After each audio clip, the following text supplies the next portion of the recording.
رب اشرح لي صدري ويسر لي أمري واحلل عقدة من لساني يفقهوا قولي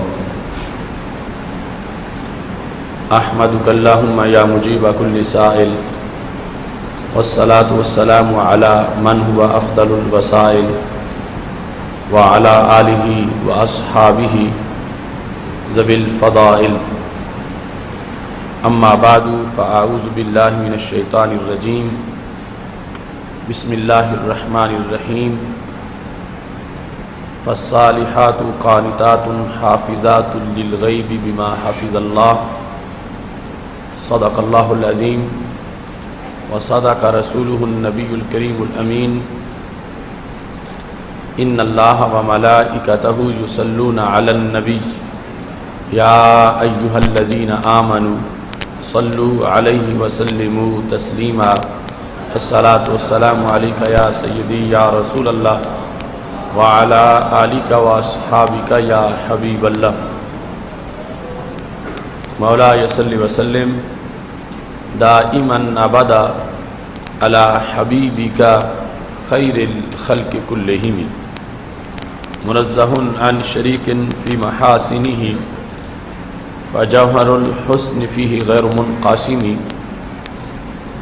يا أكرم الخلق مالي من ألوذ به سواك عند حلول الحادث العممي محمد تاج رسل الله قاطبة محمد صادق الأقوال والكلم محمد ذكره روح لأنفسنا محمد شكره فرض على الأمم رب صل وسلم دائما أبدا على حبيبك خير الخلق كلهم. اللہ تبارک و تعالی جل جلالہ وعم نوالہ واتم برہانہ وعظم شانہ وجل ذکرہ وعز اسمہ کی حمد و ثنا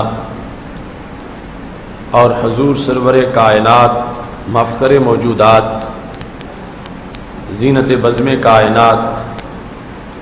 دستگیر جہاں غم گسار زمان سید سروران حامی بے قسم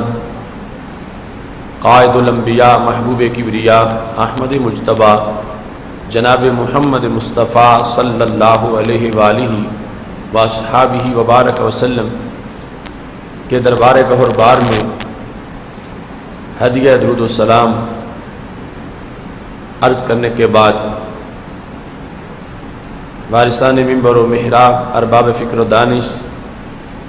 معزز و محتشم حضرات و خواتین، رب ذوالجلال کے فضل اور توفیق سے ماہ رمضان المبارک کے عشرۂ مغفرت میں گوجرانوالہ کی سرزمین پر ادارہ صراط مستقیم پاکستان کے زیر اہتمام سالانہ فہم دین کورس میں آج ہماری گفتگو کا موضوع ہے خاتون اسلامی کی عظمت کا راز. میری دعا ہے خالق کائنات جل جلالہ سب کو قرآن و سنت کا فہم عطا فرمائے اور ہمیں اپنی زندگیاں قرآن و سنت کے سائے تلے بسر کرنے کی توفیق عطا فرمائے. رب ذوالجلال نے قرآن مجید برہان رشید میں جہاں مومن کی عظمت کا ذکر کیا ہے وہاں مومنہ مسلمہ خاتون اسلامی کے مقام و مرتبہ کو بھی اجاگر کیا ہے. وہ ماحول کہ جاہلیت میں طرح طرح کی خرافات کے ساتھ عورتوں پر ظلم و ستم کے لحاظ سے بھی نہایت اندھیر ماحول تھا، سید عالم نور مجسم شفیع معظم صلی اللہ علیہ وسلم کی جلوہ گری سے جہاں اللہ کی توحید کا کلمہ بلند ہوا، وہاں پر تعلیمات اسلامیہ کی روشنی سے ماحول میں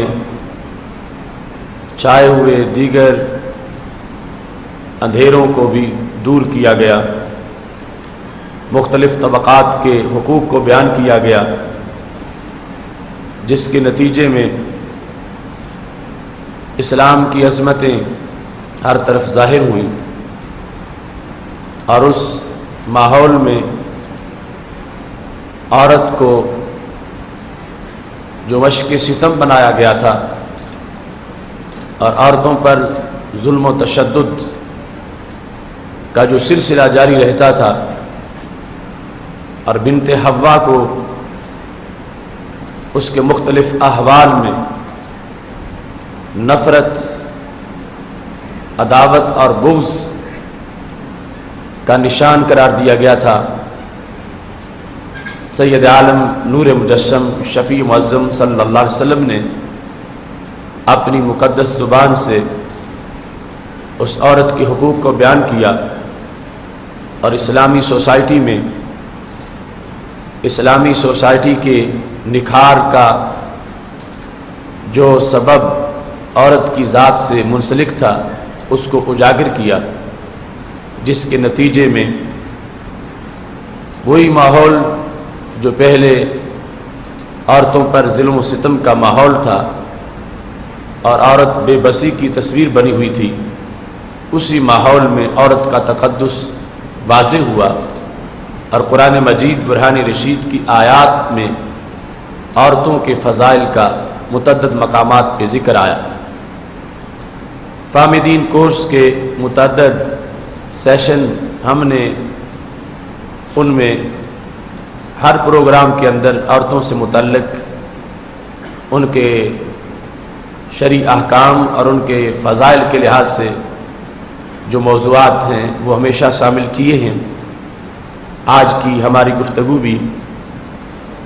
اسی سلسلہ کی ایک کڑی ہے کہ وہ کیا چیز ہے جو غیر مسلم خاتون کو میسر نہیں ہے اور مسلم خاتون کو میسر ہے، کس بیس پر غیر مسلم خاتون ذلت و رسوائی اور اپنی بدبختی اور کم بختی کا سامنا کر رہی ہے، اور کس بنیاد پر مومنہ مسلمہ خاتون اس دنیا میں بھی اور عقبہ میں بھی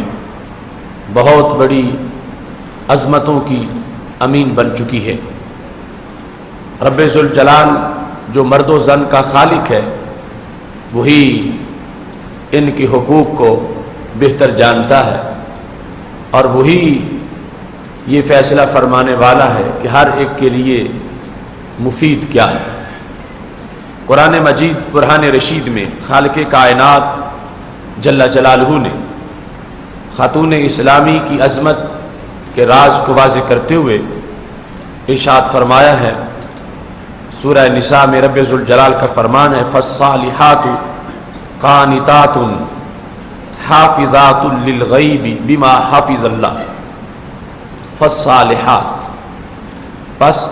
وہ عورتیں جو صالحہ ہیں، نیک ہیں۔ نیک خواتین کی علامت کیا ہے اور نیک خواتین کے اوصاف کیا ہیں؟ قرآن مجید برہان رشید میں رب ذوالجلال نے یہاں ان کے دو بڑے وصف بیان کیے ہیں جو آگے سینکڑوں اوصاف پر مشتمل۔ دو اوصاف میں پہلے نمبر پر فرمایا قانتات، صالحات وہ ہیں جو کہ قانتات ہیں. قانتات کا مطلب ہے طائعات، اللہ کی اطاعت کرنے والی ہیں اور رسول اللہ صلی اللہ علیہ وسلم کی اطاعت کرنے والی. وہ پرہیزگار ہیں، وہ اپنی خواہش پر نہیں اپنے رب کے حکم پر چلنے والی. قانتات میں بطور خاص جو شرعی احکام اللہ کی اطاعت اور رسول اللہ صلی اللہ علیہ وسلم کی اطاعت کے لحاظ سے ان کا اجمالاً ذکر کر دیا گیا ہے. اور دوسرے نمبر پر حافظات، وہ حافظات ہیں حفاظت کرنے والی. حافظات، حافظہ کی جمع ہے حافظات للغیب، وہ اپنے خامند کی عدم موجودگی میں اپنے خامند کی حفاظت کرنے والی. اپنے خامند سے خیانت نہیں کرتی، نہ خامند کی عزت میں خیانت کرتی ہیں، نہ خامند کے مال میں خیانت کرتی ہیں. بما حافظ اللہ، یوں حفاظت کرتی ہیں جیسا کہ اللہ نے ان کو حفاظت کرنے کا حکم دیا ہے. تو قرآن مجید برہان رشید کی اس مقام پر رب ذوالجلال نے اختصار اور جامعیت کے لحاظ سے بیان کیا کہ عورت کس بنیاد پر جنت کی مستحق ہے اور عورت کس بنیاد پر کل فردوس میں پہنچنے والی ہے، جب وہ دونوں طرح کے حقوق ادا کرنے والی ہے. وہ قانتات میں قانتہ بھی ہے، حافظات میں حافظہ بھی ہے. وہ رب ذوالجلال اور رسول اللہ صلی اللہ علیہ وسلم کے احکام کو جن کا تعلق ان کی ذوات کے ساتھ براہ راست اس کو بھی پورا کرتی ہے، اور اللہ تعالیٰ اور رسول اللہ صلی اللہ علیہ وسلم کے کہنے پر جو خامند کی خدمت کے لحاظ سے احکام ہیں ان کو بھی مکمل کرنے والی ہے. قرآن مجید برہان رشید میں دوسرے مقام پر سورہ احزاب میں خالق کائنات جل جلالہ نے جب رسول اللہ صلی اللہ علیہ وسلم کی ازواج مطہرات کا تذکرہ کیا، آیت نمبر 32 اور 33 میں موجود ہے. یا نساء النبی لستن کاحد من النساء، اے میرے نبی صلی اللہ علیہ وسلم کی ازواج مطہرات تم عام عورتوں جیسی نہیں ہو. ان اتقیتن، اگر تم تقوی اختیار کرتی ہو، پرہیزگاری اختیار کرتی ہو، فلا تخضعن بالقول، تو بات کرتے وقت نرمی سے بات اجنبی مردوں کے ساتھ نہ کرنا. فیطمع الذی فی قلبہ مرض، کہیں ایسا نہ ہو کہ جس کے دل میں بیماری ہے وہ لالچ شروع کر دے. وقلن قولا معروفا، اور بات اچھے طریقے سے کرنی. یہاں پر ان اتقیتن اس کا تعلق دو طرح ہو سکتا ہے. یا تو جو پہلے حکم ہے اس کو مشروط بیان کیا گیا کہ تمہاری مثل کوئی نہیں مگر شرط یہ ہے کہ تم پرہیزگاری اختیار کیے رکھو، جس طرح کہ رب ذوالجلال نے تمہیں یہ شان دی کہ رسول اللہ صلی اللہ علیہ وسلم کے لیے چنا. یہ ماقبل کے ساتھ اگر اس کا تعلق ہو شرط کا تو پھر اس طرح مطلب بنے گا. اگر ماں باپ کے ساتھ ہو تو پھر یہ ہوگا کہ تمہاری مثل کوئی نہیں ہے، اور تم اگر پرہیزگاری اختیار کر رہی ہو تو پھر غیر محرم مردوں سے گفتگو کرتے وقت لہجہ نرم نہیں ہونا چاہیے. اب اس کا بعد والے جملہ کے ساتھ تعلق بن جائے گا، چونکہ صحابہ کرام علیہم رضوان مختلف امور کی بنیاد پر جب رسول اللہ صلی اللہ علیہ وسلم کے کاشانہ اقدس سے کوئی چیز لینے کے لیے آتے ہیں، اور ان میں کچھ لوگ ایسے ہیں جو ابھی نئے نئے دارہ اسلام میں داخل ہو رہے ہیں، تو ادھر احتیاط کے طور پر حکم دے دیا گیا کہ تم نے جس وقت وہ کوئی چیز پوچھے یا مانگے تو لہجہ جو ہے اس میں نرمی پیدا نہیں کرنی، اور بات سلیقے سے بھی کرنی ہے تاکہ کسی طرح کی کوئی بے احتیاطی نہ آئے. ان کی طرف احکام کو متوجہ کر کے رب ذوالجلال نے قیامت تک کی جو ان کی بیٹیاں ہیں، چونکہ رسول اللہ صلی اللہ علیہ وسلم کے ازواج مطہرات وہ ہماری مائیں ہیں، تو یہ حکم دیا ان کو اور قیامت تک کے لیے خواتین اسلام کو اور قیامت تک کے لیے امت کو یہ پیغام پہنچا دیا گیا کہ جو نصاب جس کی بنیاد پر ایک عورت اپنا وقار پاتی ہے اور اس کا وقار برقرار رہتا ہے، اور جس کی وجہ سے اس کی عظمت ہے وہ یہ ہے کہ اس کا چہرہ کسی غیر محرم کے سامنے ہو، یہ تو بہت بڑا فتنہ ہے۔ اس کی آواز بھی ایک عورت، آواز کا بھی پردہ ہے، اور آواز اس وقت مجبوراً اسے نکالنی پڑے گی کہ جب دروازے پہ کوئی آ گیا ہے اور وہ کوئی چیز پوچھتا ہے اور اندر سے اس نے پردے میں کھڑے ہو کر جواب دینا ہے، اور اب آواز نکلے گی تو پھر جو دروازے پہ اس کو سنائی دے گی۔ تو آواز اس طرح کی ہونی چاہیے کہ جس میں آواز کے اندر نرم لہجہ نہ ہو، اور آواز جو ہے اس سے نرمی کا انداز محسوس نہ ہو، اور ساتھ یہ ہے کہ ایسا بھی نہ ہو کہ بات بہت زیادہ سخت ہو۔ فرمایا قلنا قولا معروفا، بات صحیح کرنی ہے، اچھی کرنی ہے، اس کے اندر معروف انداز ہو اور نرم بھی نہ ہو، یہ حکم دیا۔ اور ساتھ فرما وقرن فی بیوتکن، تم نے اپنے گھروں میں رہنا ہے، ولا تبرجن تبرج الجاہلیت الاولی، تو پہلی جاہلیت کی طرح بے پردہ باہر نہیں نکلنا۔ وَأَقِمْنَ الصَّلَاةَ وَآتِينَ الزَّكَاةَ، نماز قائم کرنی ہے اور زکوٰۃ دینی ہے۔ وَآتِينَ اللَّهَ وَرَسُولَهُ، اللہ کی بھی اطاعت کرنی ہے اور رسول اللہ صلی اللہ علیہ وسلم کی بھی اطاعت کرنی ہے۔ تو قرآن مجید برہان رشید میں یہ براہ راست ان سے خطاب تھا، اور ان کے ذریعے پھر آگے تمام مسلم خواتین کے لیے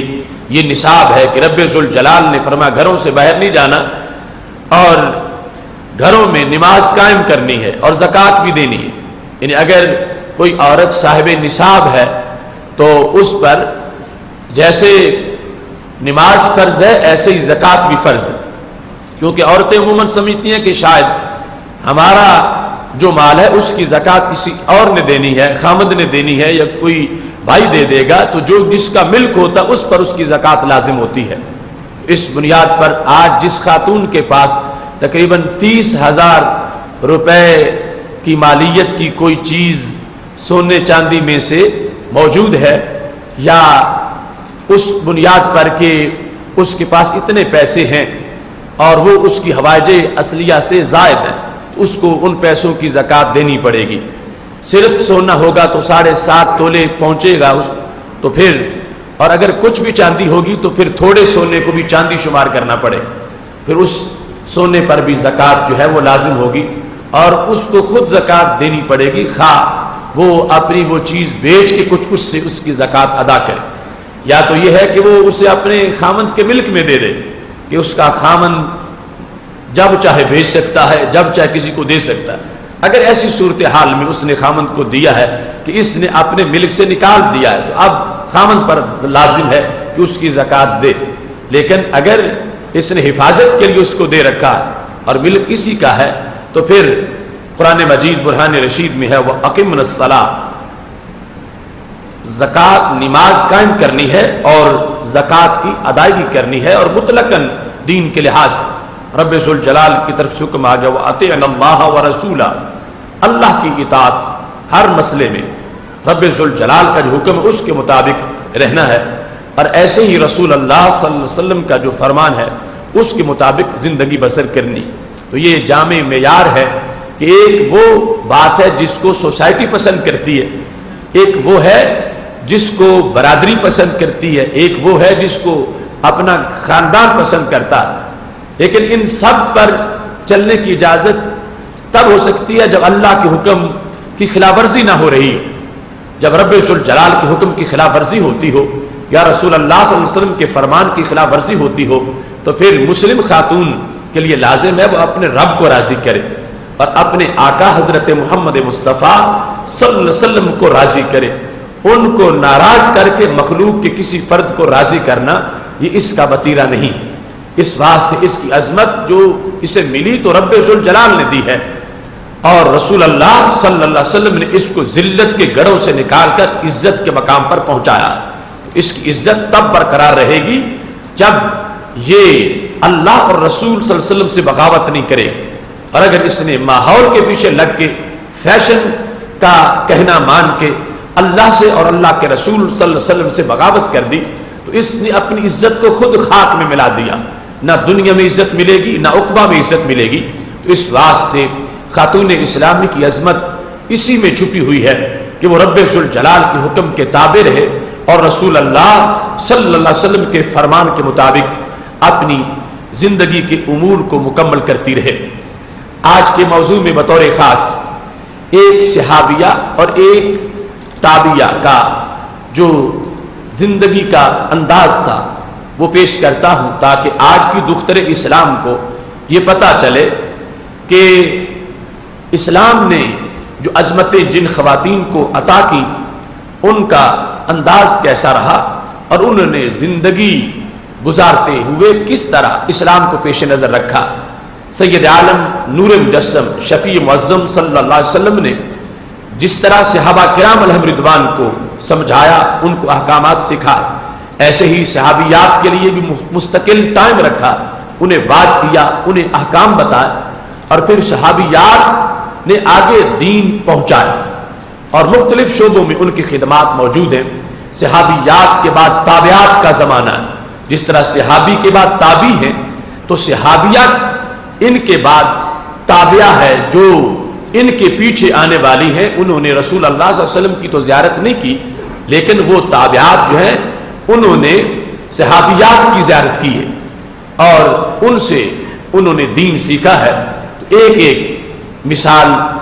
اس نمونے کے انداز میں کہ آج کی دختر اسلام کو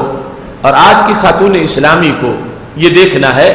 کہ کس انداز میں راہ زندگی میں سفر مکمل کرتے ہوئے وہ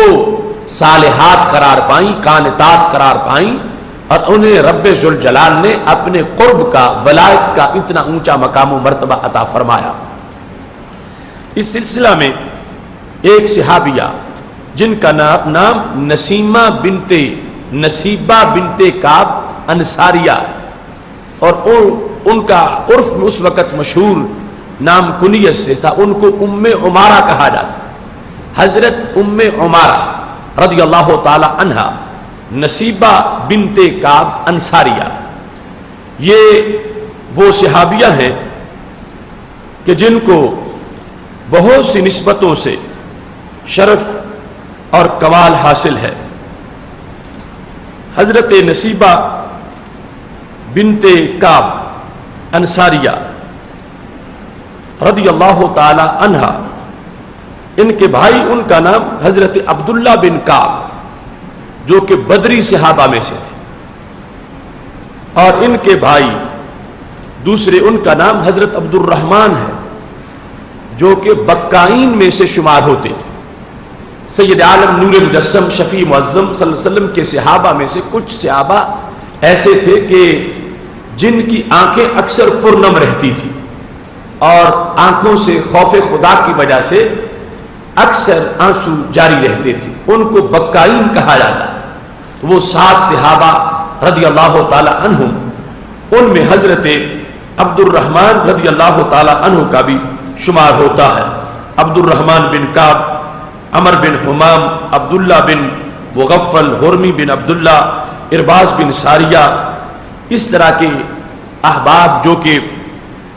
غزوہ تبوک کے موقع پر رسول اللہ صلی اللہ علیہ وسلم کے پاس آئے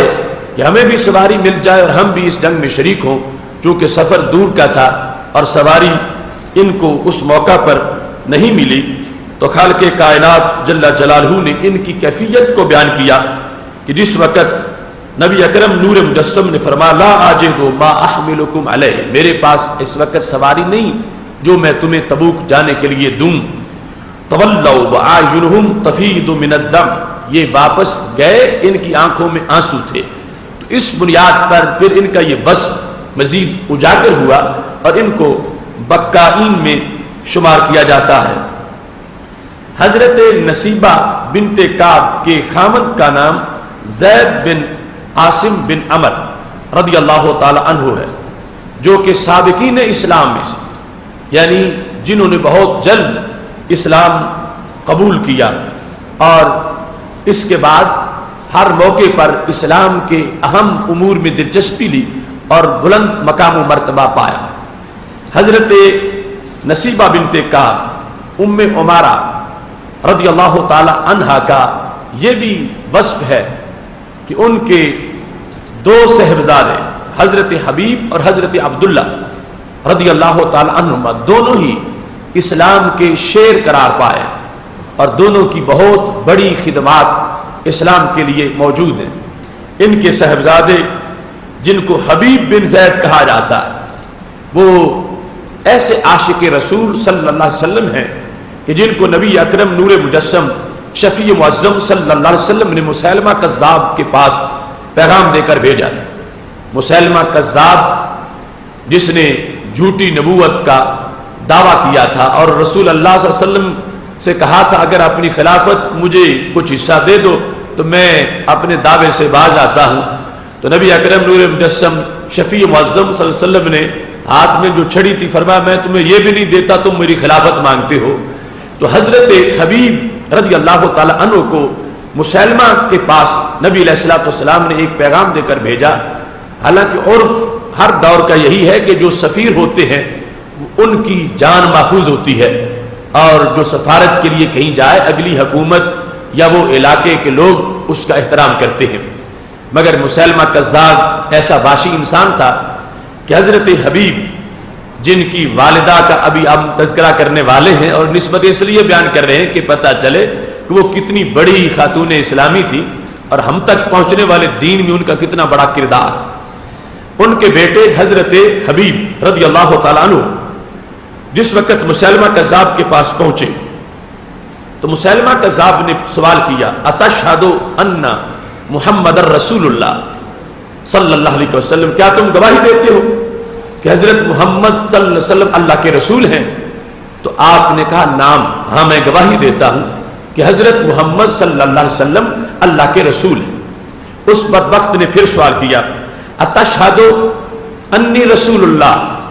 کیا تم یہ گواہی دیتے ہو کہ میں اللہ کا رسول ہوں؟ تو حضرت حبیب رضی اللہ تعالی عنہ نے جب یہ بات سنی تو آپ نے فرمایا انا اسم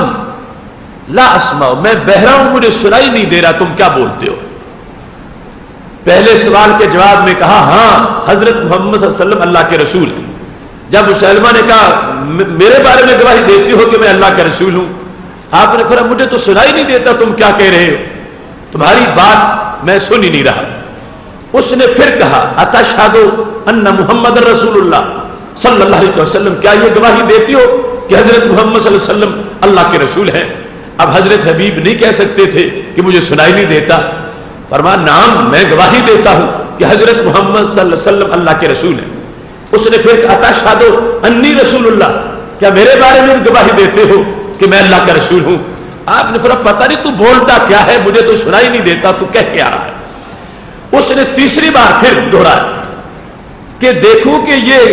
انداز ان کا کیا ہے۔ تیسری بار پوچھا اتشہد ان محمد رسول اللہ صلی اللہ علیہ وسلم، کیا گواہی دیتے ہو کہ حضرت محمد صلی اللہ علیہ وسلم اللہ کے رسول ہیں؟ تو حضرت حبیب نے کہا نعم میں گواہی دیتا ہوں کہ وہ اللہ کے رسول ہیں۔ تو کہتا میرے بارے میں بتاؤ۔ آپ نے فرمایا تیری بات کی مجھے سمجھ ہی نہیں آتی، میرے کان سنتے ہی نہیں جو تو کہہ رہا ہے، میرے کان اس طرح کی آواز نہیں سنتے جو تو بول رہا ہے۔ تو وہ بڑا بدبخت تھا۔ حضرت حبیب بن زید رضی اللہ تعالیٰ عنہ کا امتحان شروع ہو گیا۔ مجمع عام میں اس نے آپ کا بازو کاٹا اور بازو کاٹ کے اس نے کہا اب بتاؤ اتشہد ان محمد رسول اللہ صلی اللہ علیہ وسلم، کیا گواہی دیتے ہو کہ حضرت محمد صلی اللہ علیہ وسلم اللہ کے رسول ہیں؟ آپ نے فرمایا نعم گواہی دیتا ہوں وہ اللہ کے رسول ہیں۔ تو کہتا اتشہد انی رسول اللہ، کیا گواہی دیتے ہو کہ میں اللہ کے رسول ہوں؟ آپ نے فرمایا نہیں میں نہیں یہ گواہی دیتا۔ اور اس نے دوسرا بازو بھی کاٹا، پھر پوچھا، اتنی آزمائش، اتنا ابتلا، ایک ایک کر کے عضو اس نے سارے کاٹے۔ حضرت حبیب رضی اللہ تعالیٰ عنہ موت کے منہ میں کھڑے ہو کر اپنے محبوب کی محبت کے ترانے الاپتے رہے۔ یعنی ایک ایک عضو کاٹ کے کسی کو شہید کرنا یہ کتنا تشدد اور کتنا اس کے اندر درد کا اور دکھ کا انداز۔ حضرت ام عمارہ کے صاحبزادے حضرت حبیب بن زید رضی اللہ تعالیٰ عنہ نے مسیلمہ کذاب کے سامنے اس کے جھوٹے دعوے کی مذمت کی اور اپنے سچے محبوب حضرت محمد مصطفیٰ صلی اللہ علیہ وسلم کی شان کو بیان کیا. اس نے پہلے دھمکیاں دی، باز آ جاؤ میں ماروں گا، پھر اس نے ایک کان کاٹا، پھر دوسرا کان کاٹا کہ اب باز آ جاؤ ورنہ میں بالکل مار دوں گا. تو حضرت حبیب بن زید رضی اللہ تعالی عنہ جب تک سانس موجود رہی، جان بدن میں موجود رہی، یہی کہتے رہے شراب عشق احمد میں کچھ ایسی کیف و مستی ہے کہ جان دے کر بھی ایک دو بوند مل جائے تو سستی ہے. اس مسیلمہ کذاب کے سامنے یہ واضح کیا کہ ہم سچی نبوت کے قائل ہیں، ان کا کلمہ پڑھنے والے ہیں، اور ان کے بعد کسی نبی کا کوئی سوال بھی پیدا نہیں ہو سکتا.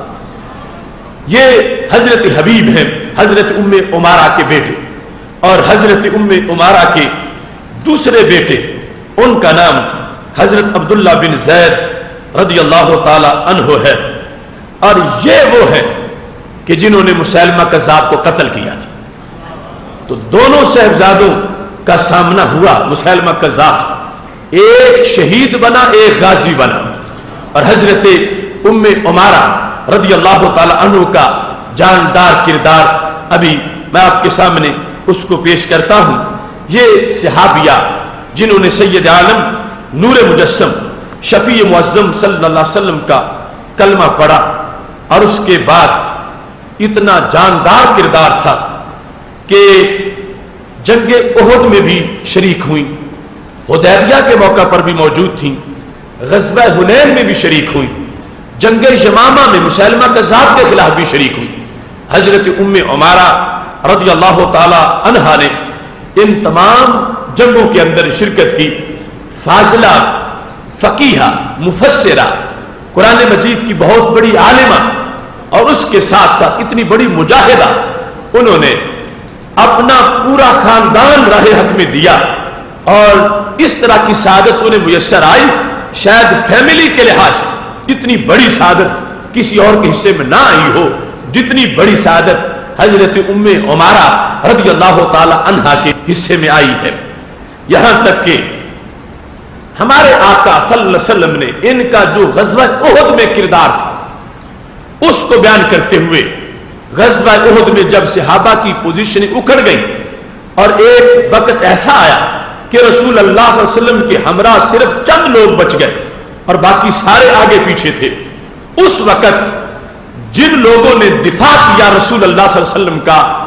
ان میں حضرت ام عمارہ بھی موجود تھی. یعنی غزوہ احد کا وہ خاص موقع کہ جو بڑا سخت موقع تھا اور بڑا صبر آزما موقع تھا، جہاں کلیجے پگھل رہے تھے، اس موقع پر حضرت ام عمارہ رضی اللہ تعالی عنہا کا کردار اتنا واضح ہے. خود بھی نبی علیہ السلام کے سامنے تلوار لے کے کھڑی تھی، ان کے شوہر بھی کھڑے تھے، ان کے دونوں بیٹے بھی کھڑے تھے. یعنی پوری فیملی نبی علیہ السلام کے ہمراہ اس وقت اتنی قوت کے ساتھ انہوں نے جہاد کیا، اور پھر بڑے صبر آزما مرحلے تھے، یہاں تک کہ ہمارے آقا صلی اللہ علیہ وسلم نے احد کے دن کا جب تذکرہ کیا تو سید عالم نور مجسم شفیع معظم صلی اللہ علیہ وسلم نے یہ الفاظ ارشاد فرمائے، جو کہ طبقات ابن سعد کی جلد نمبر 8 صفحہ نمبر 415 پر، اور سیر اعلام النبلاء کی جلد نمبر 2 صفحہ نمبر 279 پر موجود ہیں. میرے محبوب علیہ السلام فرماتے ہیں، ملتفت یمینا و شمالا الا وانا اراہا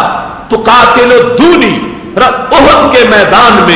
میں نے خواہ دائیں دیکھا ہے خواہ بائیں دیکھا ہے، مجھے ہر طرف ام عمارہ میرے سامنے کھڑی ہو کے تلواریں مارتی نظر آئی ہے. اتنے یعنی استعاب کے الفاظ بولے. کسی موقع پر بھی میں نے ان کو غائب نہیں پایا. میری دائیں نگاہ گئی ہے تو یہ دائیں نظر آئی، میں نے بائیں دیکھا ہے تو بائیں نظر آئی ہے. تو کس انداز میں فرمایا تقاتل دونی، یہ میرے دفاع میں جہاد کر رہی تھی، یہ میرے آگے کھڑے ہو کر، میرے دائیں کھڑے ہو کر، میرے بائیں کھڑے ہو کر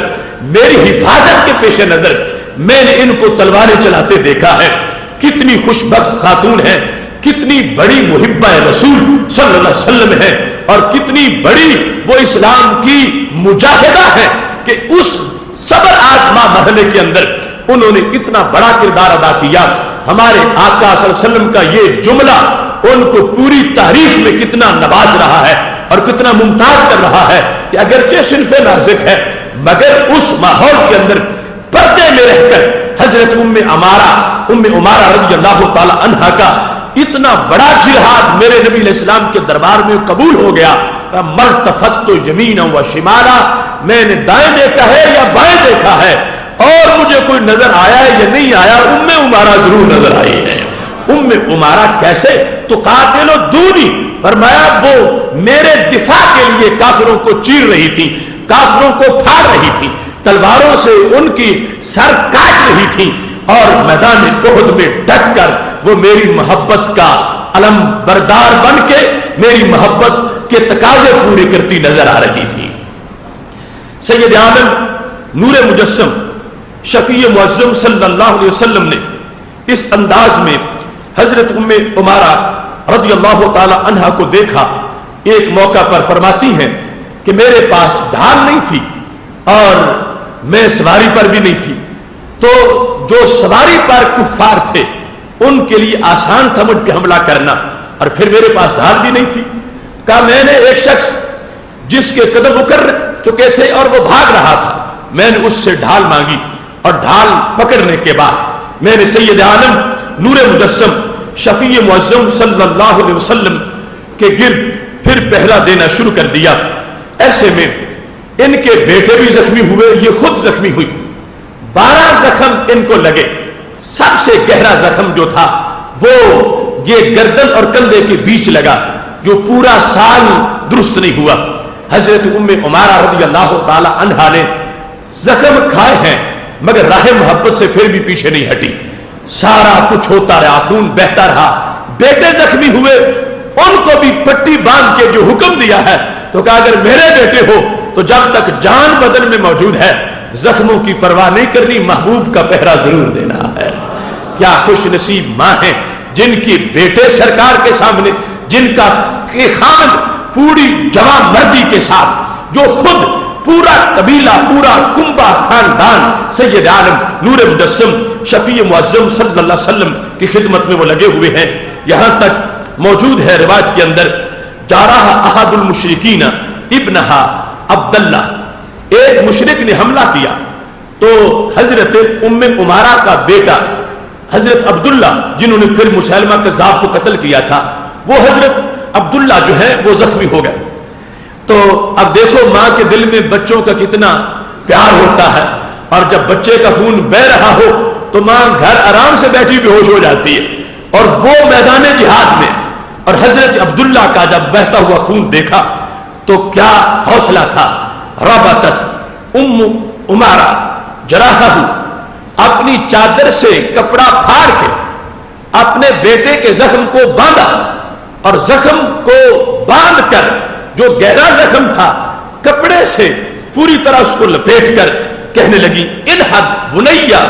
فدار بالقوم، میرے پیارے بچے بیٹھنا نہیں، ابھی قوم سے لڑائی کرنی ہے. انہد بنیا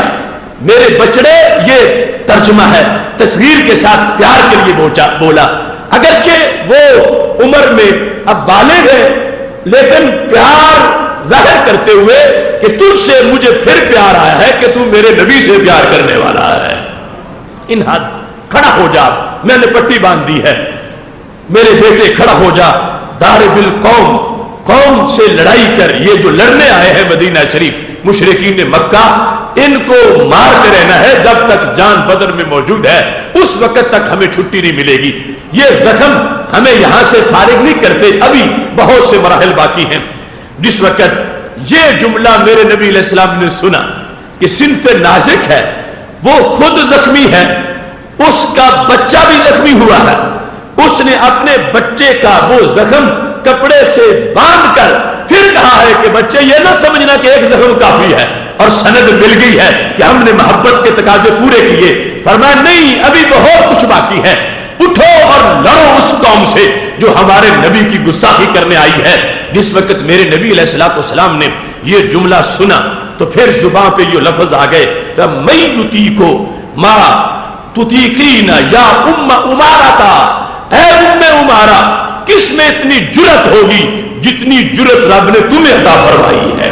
کون اتنے مضبوط اعصاب والا ہوگا؟ کون اتنا نڈر ہوگا؟ کون اتنا دلیر ہوگا کہ جتنی دلیری رب نے تمہیں عطا فرمائی ہے کہ اپنے بچے کا بہتا خون دے کر ان کا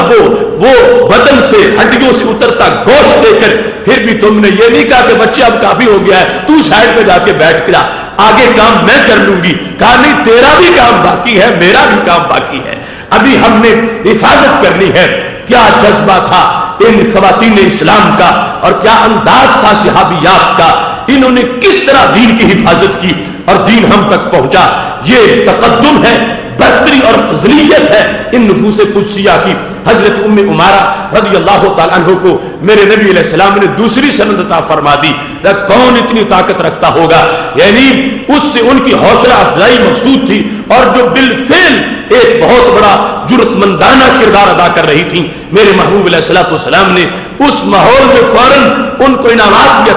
عطا کیے ہیں اور نوازا ہے. فرمایا آج کی تمہاری جرت بے مثال ہے کہ تم نے خود بھی جہاد کیا، اپنی اولاد سے بھی جہاد کروایا اور زخموں کی پرواہ نہیں کی، اپنے محبوب کی محبت کو پیش نظر رکھا ہے.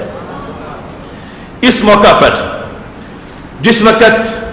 تھوڑی دیر کے بعد، چونکہ وہ احد کا میدان یہ صورتحال کہ جب وہ درے کی طرف سے جو تیر اندازوں والی جگہ تھی وہاں سے دشمن حملہ کر چکا تھا، اب خطرناک ماحول تھا. حضرت ام عمارہ رضی اللہ تعالی عنہا کے بیٹے حضرت عبداللہ پر جس مشرک نے حملہ کیا تھا، تھوڑی دیر کے بعد جس وقت وہ دوبارہ وہاں سے گزرا تو میرے نبی علیہ السلام نے فرمایا ام عمارہ ہذا ضارب ابنے کے، یہ ہے تیرے بیٹے پہ حملہ کرنے والا، اس نے تیرے عبداللہ کو مارا تھا، یہ مشرک جو جا رہا اس نے تیرے بیٹے پہ حملہ کیا تھا. اب حضرت ام عمارہ کا کئی گنا کردار دیکھو، خود لڑ رہی ہے، اپنے بیٹے کا زخم جو تھا اس کو پٹی باندھی ہے اور پھر اس کو حکم دیا ہے، اور اب بدلہ بھی لینے کے لیے سرکار نے اشارہ کر دیا، یہ جس نے تیرے بیٹے کو مارا ہے میری محبت میں تیرا بیٹا زخمی ہوا، یہ زخمی کرنے والا مجرم جا رہا جس نے تیرے بیٹے پہ حملہ کیا تھا. حوصلہ دیکھنا ام عمارہ رضی اللہ تعالی عنہا کا. ضربت ساقہ بالسیف، کہنے لگی ابھی اسے میں نمٹ لیتی ہوں، اس نے میرے بیٹے کو مارا تو فوراً تلوار ماری اور اس مشرک کی پنڈلی کاٹ کے رکھ دی. جب اس کی پنڈلی کٹ گئی وہ زمین پہ گر گیا. فتبسم النبی صلی اللہ علیہ وسلم، ادھر وہ کافر گر رہا تھا، ادھر میرے نبی علیہ السلام کے ہونٹوں پہ تبسم آ رہا تھا. یہ دیکھ کر سید عالم نور مجسم شفیع معظم صلی اللہ علیہ وسلم نے کہ اس خاتون کا حوصلہ دیکھو، اس کی ہر ہماری خدمت دیکھو، اگر بیٹے کو لڑایا تھا اور اب کہتی چلو مارنے والا آ گیا، میں ہو سکتا یہ میرا نقصان کرے، اب اس کو جانے دو، اور نہیں اسے بھی نہیں جانے دوں گی. اس کی پنڈلی پہ مارا ہے جس وقت وہ گر گیا ہے،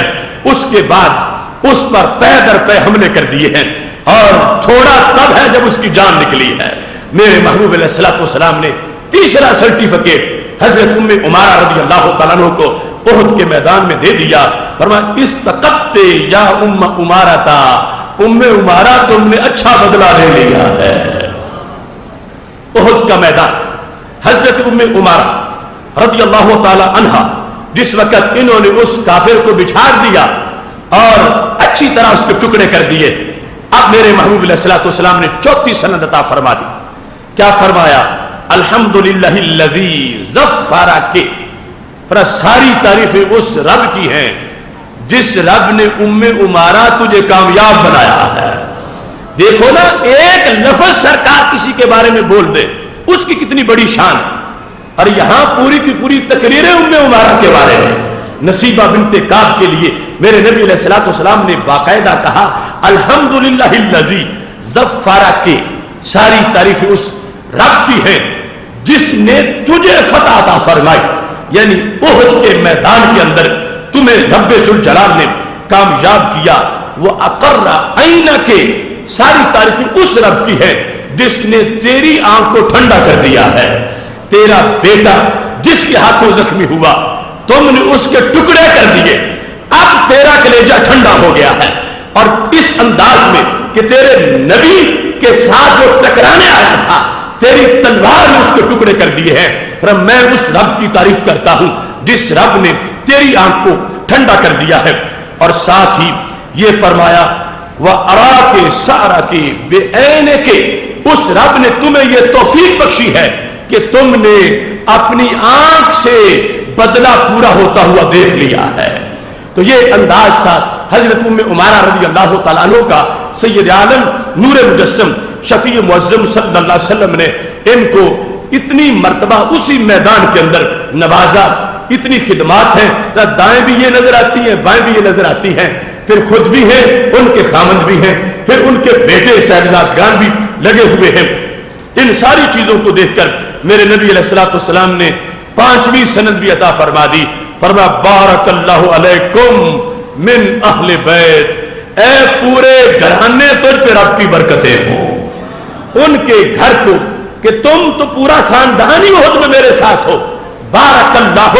علیکم من اہل بیت رحمکم اللہ اہل البیت. انہیں کہا خدا تجھ پہ رحم کرے، اے پورے خاندان خدا تجھ پہ رحم کرے کہ تم نے میاں بیوی نے اپنی اولاد کے ساتھ مل کر میری محبت میں یہ کردار ادا کیا ہے. انہیں اس مقام پر یہ الفاظ بولتے ہوئے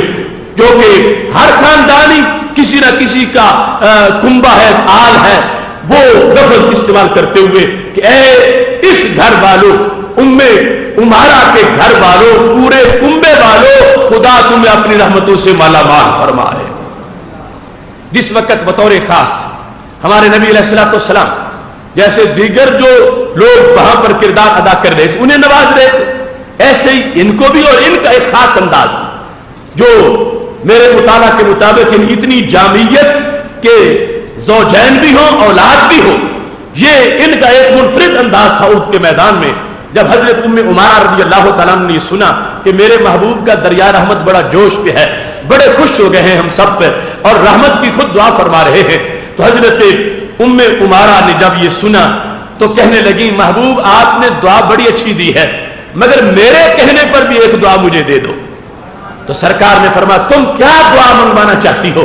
تو کہنے لگی ادعو اللہ ان نرافقک فی الجنہ،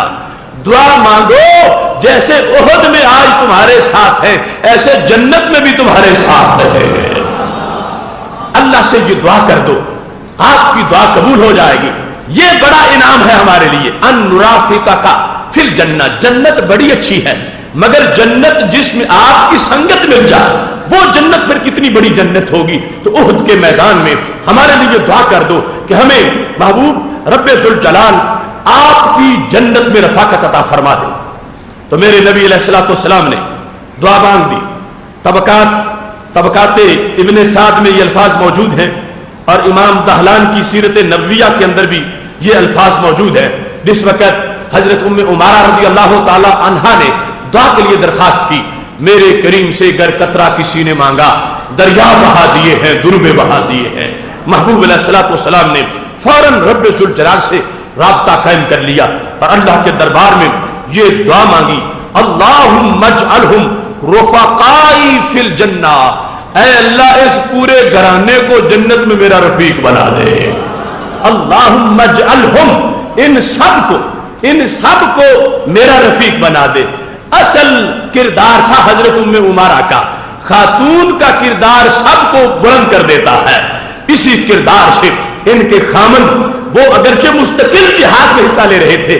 مگر عظمت ملی ہے تو ام عمارہ سے مل گئی ہے. اسی بنیاد پر بیٹوں کی وہ جو قربانی اور اثار اور جذبہ جہاد تھا میرے محبوب علیہ الصلوۃ والسلام سے جب انہوں نے دعا کے لیے کہا ہے ادعو اللہ ان نرافقک، انہوں نے بھی جمع کا صیغہ استعمال کیا. صرف اپنے لیے نہیں کہا کہ میں وہاں ہوں محبوب میں آپ کا جنت میں دیدار کرتی رہوں، جمع متکلم کا صیغہ بولا. ہم سب، میں، میرا خامد، میرے بیٹے، ہم وہ جنت چاہتے ہیں جہاں جنت میں تمہارا دیدار ملتا رہے. تو میرے محبوب علیہ الصلوۃ والسلام نے بھی آگے سے انداز کی دعا کی ہے. یہ نہیں کہ صرف اپنے لیے لے لو یا اپنے خامد کے لیے لے لو یا اپنے بیٹوں کے لیے لے لو. دعا مانگتے ہوئے کہا اللہم اجعلہم رفقائی فی الجنہ، ان سب کو جنت میں میرا رفیق بنا دے. کانت ام عمارہ اب جب نبی علیہ الصلوۃ والسلام نے یہ دعا مانگی تو ام عمارہ نے پھر جواب میں جملہ کیا بولا؟ کتنا حسین ڈائلاگ،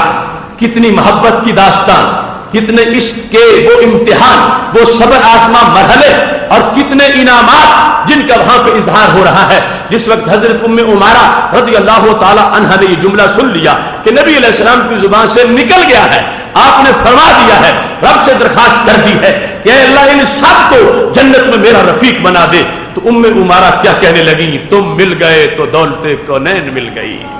اٹھتے نہیں ہیں ہاتھ میرے اس دعا کے بعد۔ یا رسول اللہ صلی اللہ علیہ وسلم، آپ نے جب یہ دعا مانگ دی، ما ابالی ما اصابنی من الدنیا، اب جو کچھ بھی مجھ سے ہو جائے، جو کچھ بھی کافر مجھ پہ ظلم کر لے اور کتنے بھی مجھ پہ ستم ہو جائے، دنیا میں جو بھی مجھ سے ہو جائے مجھے کوئی پرواہ نہیں ہے، اس واسطے کہ آپ نے مجھے جنت کی رفاقت عطا فرما دی ہے۔ ما ابالی ما اصابنی من الدنیا، جتنے زخم ہو، جتنے درد آئے، جتنی شہادتیں ہو جائیں، جتنے فراق ہو جائیں، جتنے نقصان ہو جائیں، مجھے کوئی پرواہ نہیں ہے۔ کیوں؟ مجھے سب کچھ آپ نے دے دیا ہے۔ اور یہاں سے پتہ بھی چلا کتنا روشن عقیدہ تھا حضرت ام عمارہ رضی اللہ تعالی عنہا کا۔ اگر آج کا پلپلا یقین ہوتا تو کہتی دعا تو کی ہے اللہ کے نبی علیہ السلام نے، پتہ نہیں قبول بھی ہوتی ہے یا نہیں، اب آگے یہ تو رب کا معاملہ ہے، پتہ نہیں قبول کرتا ہے، پتہ قبول نہیں کرتا، یا کہتی جنت تو خود بڑی مشکل چیز ہے، اور جنت میں آگے خاص جنت جہاں سرکار ملے یہ تو مزید مشکل چیز ہے۔ اور اس کے لحاظ سے اگر یقین ایمان آج کی بدعقیدہ عورتوں جیسا ہوتا تو کہتی وہ اس دن تو جو کنفرم سیٹنگ ہو سکتا ہے کینسر ہو جائے، اللہ بڑے جلال پر ہوگا، پتہ نہیں نبی علیہ السلام کی کوئی بات مانی بھی جاتی ہے یا نہیں، پتہ نہیں سمپل جنت میں ملتی ہے یا نہیں، جنت کے اندر رفاقت تو بڑی دور کی بات ہے۔ لیکن حضرت ام عمارہ کا یقین تھا جب میرے نبی سیٹ کنفرم کر دیں تو کینسل کوئی نہیں کر سکتا، اس واسطے انہوں نے کہا لا ابالی، مجھے کوئی پرواہ نہیں، اب مجھے کوئی پرواہ نہیں، جو کچھ بھی ہو جائے میرے ساتھ مجھے کوئی پرواہ نہیں ہے، اس واسطے کہ میرے محبوب آپ نے اپنی زبان سے ہمیں جنت کا سرٹیفکیٹ عطا کر دیا ہے، اور جنت بھی وہ جنت کہ جس جنت میں ہمیں آپ کی رفاقت ملنے والی ہے۔ اس مقام پر حضرت ام عمارہ رضی اللہ تعالی عنہا کا یہ راہ حق میں جو سفر تھا، احد کے میدان میں جو تھا، یہ آگے جاری رہا، یہاں تک کہ غزوہ بنی قریظہ میں بھی شریک ہوں، یہاں تک کہ حدیبیہ کے مقام پر بھی موجود تھیں، اور بیت رضوان کے اندر بھی شریک ہوئیں، اور جن کے لیے رب ذوالجلال نے لقد رضی اللہ عن المؤمنین اذ یبایعونک تحت الشجرہ، کہ اللہ نے اپنی طرف سے پیغام بھیجا کہ جنہوں نے درخت کے نیچے محبوب تمہارے ہاتھ پہ بیعت کی ہے میں ان سب سے راضی ہو گیا ہوں۔ ان میں حضرت ام عمارہ بھی موجود تھی کہ جو اس مقام پر وہ حلف جو لیا جا رہا تھا اس کے اندر مکمل طور پر شریک تھیں، اور پھر سب سے بڑھ کر خیبر کے مقام پر بھی غزوہ خیبر میں بھی شریک ہوئی، اور پھر عمرہ قضاء کا جو موقع تھا جب نبی علیہ السلام داخل ہوئے عمرہ کی نیت سے حدیبیہ کے بعد والے سال میں، اس وقت بھی ساتھ موجود تھی، اور غزوہ حنین جو بڑا تاریخی غزوہ طائف کے علاقہ میں جو جنگ بہت بڑی فیصلہ کن جنگ تھی، اس میں بھی حضرت ام عمارہ رضی اللہ تعالی عنہا نے شرکت کی تھی، اور ہر مقام پر ان کا کردار اتنا بڑا تھا کہ ان کو 100 صابروں سے بڑا صابر قرار دیا گیا، 100 مجاہدوں سے بڑا جہاد ان کا شمار ہوتا رہا، یہاں تک کہ سید عالم نور مجسم شفیع معظم صلی اللہ علیہ وسلم نے جو ان کو جرأت دی تھی، اتنی جنگوں میں کوئی بڑے سے بڑا مشرک پہلوان اور بڑے سے بڑا تیر انداز حضرت ام عمارہ کو سرنگو نہیں کر سکا۔ حضرت ام عمارہ ان سارے غزوات میں شریک ہوئی ہیں، اور اللہ کے فضل سے پھر بھی اپنی جان سلامت لے کے باہر نکلی ہیں، اور اتنا بڑا رب ذوالجلال نے ان کو حوصلہ عطا فرمایا تھا، یہاں تک کہ جس وقت جنگ یمامہ میں شریک ہوئی، اب یہ نبی علیہ السلام کے وصال کے بعد کی جنگ ہے جو مسیلمہ کذاب کے مقابلے میں تھی، یعنی ان کا حوصلہ دیکھو، عمر دیکھو، شوق جہاد اب بھی پورا نہیں ہوا، اور جب پتا چلا کہ اس جھوٹے نے نبوت کا دعویٰ کیا اور یہ غدار ہے میرے نبی کی نبوت کا، تو مسیلمہ کذاب سے لڑنے کا جذبہ بھی تھا کہ میں اس کے حواریوں کو ماروں گی اور میں مسیلمہ کا سر اتاروں گی۔ کیا جذبہ ہے خاتون اسلامی کا، کس انداز میں رب ذوالجلال نے ان کو روشنی عطا فرمائی ہے۔ یہ ایک ایک صحابیہ، ایک ایک خاتون اس عہد کی، ان کا اتنا روشن کردار ہے۔ حضرت ام عمارہ رضی اللہ تعالی عنہا جس وقت اس مقام پر مسیلمہ کذاب کے خلاف لڑنے کے لیے موجود تھیں، مسلسل آگے بڑھتی رہی، یہاں تک کہ اس مقام پر چونکہ لڑائی بڑی سخت تھی، 40,000 مسیلمہ کذاب کی حواری تھی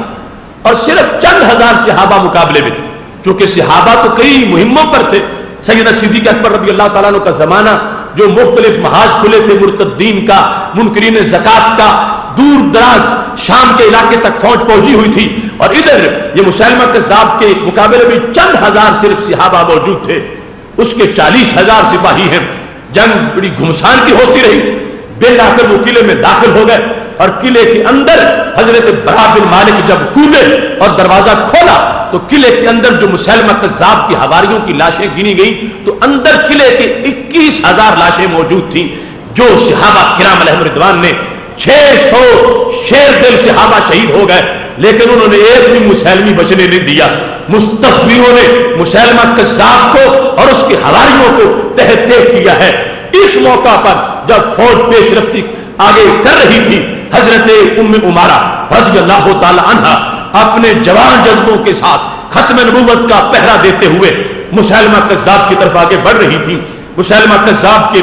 ایک حواری نے حملہ کیا، قطعت یدھا، ان کا ہاتھ کٹ گیا۔ حضرت ام عمارہ رضی اللہ تعالی عنہ کا مسیلمہ کذاب والی لڑائی اس سے پہلے زخم ہوئے ہیں، مگر بدن کا کوئی عضو کٹا نہیں ہے، پاؤں کٹ جائے، ہاتھ کٹ جائے، پہلے سارے غزوات میں یعنی اتنی دھاک تھی ام عمارہ رضی اللہ تعالی عنہ کی کہ یہ بالکل سلامت رہی۔ اس وقت یہ جو مسیلمہ کذاب کے خلاف لڑائی تھی، اس میں آپ کا ہاتھ کٹ گیا، اور ہاتھ کٹ جانے کے باوجود انہوں نے یہ نہیں کہا کہ چلو اب میں تو ہاتھ کٹوا بیٹھی ہوں، اب تو جا کے بیٹھ جاؤں۔ صحابہ کہتے ہیں پھر بھی بیٹھی نہیں، کٹا ہوا ہاتھ ہے، پھر بھی آگے مسلسل بڑھتی جا رہی ہے۔ اور اس موقع پر انہوں نے مسیلمہ کذاب کے خلاف جہاد میں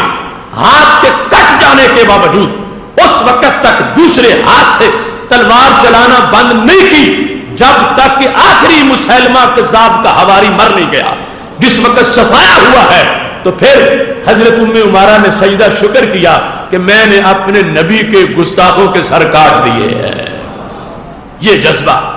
خاتون اسلامی کے لیے حضرت ام عمارہ رضی اللہ تعالی عنہا کا کردار کتنا بڑا کردار ہے۔ ساجدت للہ شکرا، جب صفایا ہو گیا، مسیلمہ کذاب کو ان کے بیٹے عبداللہ نے مارا،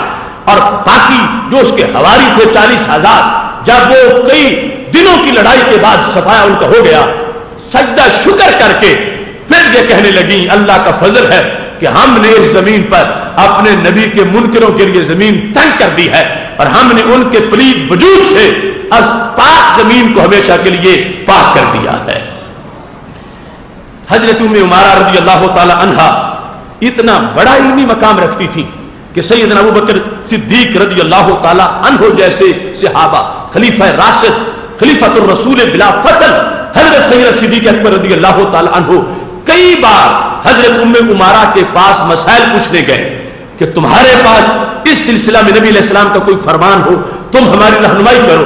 ایک مرتبہ جس وقت مال غنیمت آیا، حضرت عمر رضی اللہ تعالیٰ عنہ کا زمانہ تھا، تو سیدنا عمر رضی اللہ تعالیٰ عنہ نے مال غنیمت میں جو سب سے اچھی چادر تھی اور ہم یہ ام عمارہ کو دیں گے، اس واسطے کہ ام عمارہ نے اپنے خون سے ہمارے دین کی نگہبانی کی ہے۔ یہ حضرت ام عمارہ رضی اللہ تعالی عنہا، ان کا اس لحاظ سے بھی آج کی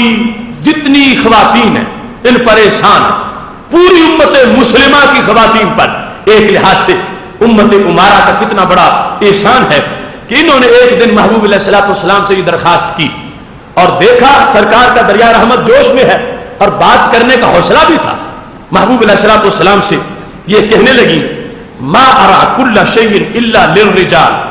محبوب جو چیز بھی دیکھتی ہوں وہ مردوں کو آپ نے دے دی ہے. الرجال قوامون علی النساء شان مردوں کی آئی ہے. امامت شان مردوں کی آئی ہے. خلافت شان مردوں کی آئی ہے. ہم عورتیں گھر میں بیٹھی ہوئی ہیں, مردوں کو آپ نے بہت نواز دیا ہے. ما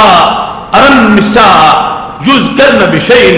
میں دیکھتی ہوں قرآن و سنت میں مجھے کوئی عورتوں کا خاص حصہ نظر نہیں آتا. اس واسطے تمہاری دہلیز پر میں عورتوں کی نمائندہ بن کے آ گئی ہوں. کوئی عورتوں کے لیے بھی اہتمام ہونا چاہیے, آیات کا نزول ہونا چاہیے. عورتوں کی شان بھی جیسے مردوں کے لیے مختلف مناسب ہیں, عورتوں کے لیے بھی ان کا مساوی طور پر قرآن مجید میں ذکر ہونا چاہیے.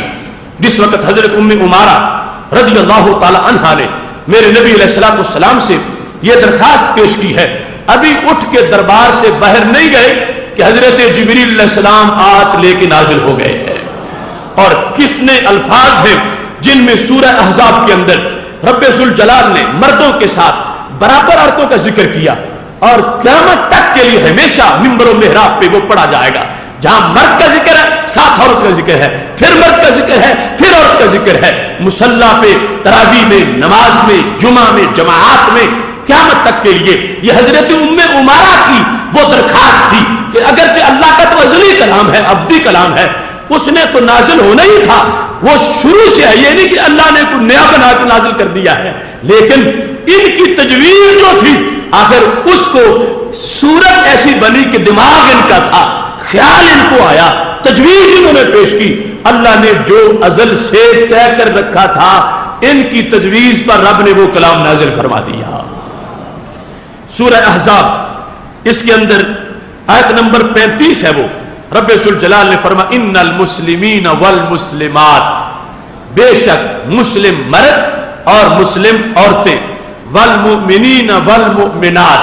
بے شک مومن مرد اور مومن عورتیں, والقانتین والقانتات, بے شک فرما برداری کرنے والے مرد اور فرما برداری کرنے والی عورتیں, والصادقین والصادقات, بے شک سچے مرد اور سچی عورتیں, والصابرین والصابرات, بے شک صبر کرنے والے مرد اور صبر کرنے والی عورتیں, والخاشعین والخاشعات, بے شک عاجزی کرنے والے مرد اور عاجزی کرنے والی عورتیں, والمتصدقین والمتصدقات, صدقہ کرنے والے مرد اور صدقہ کرنے والی عورتیں, والصائمین والصائمات, روزہ رکھنے والے مرد اور روزہ رکھنے والی عورتیں, والحافظین فروجہم والحافظات, شرم گاہوں کی حفاظت کرنے والے مرد اور شرم گاہوں کی حفاظت کرنے والی عورتیں, والذاکرین اللہ کثیرا والذاکرات, اللہ کا بہت زیادہ ذکر کرنے والے مرد اور بہت زیادہ ذکر کرنے والی عورتیں, اعد اللہ لہم مغفرۃ واجرا عظیما, اللہ نے ان سب کے لیے مغفرت بھی تیار کر دی ہے, بڑا ثواب بھی عطا فرما دیا ہے. گن کے رب ذوالجلال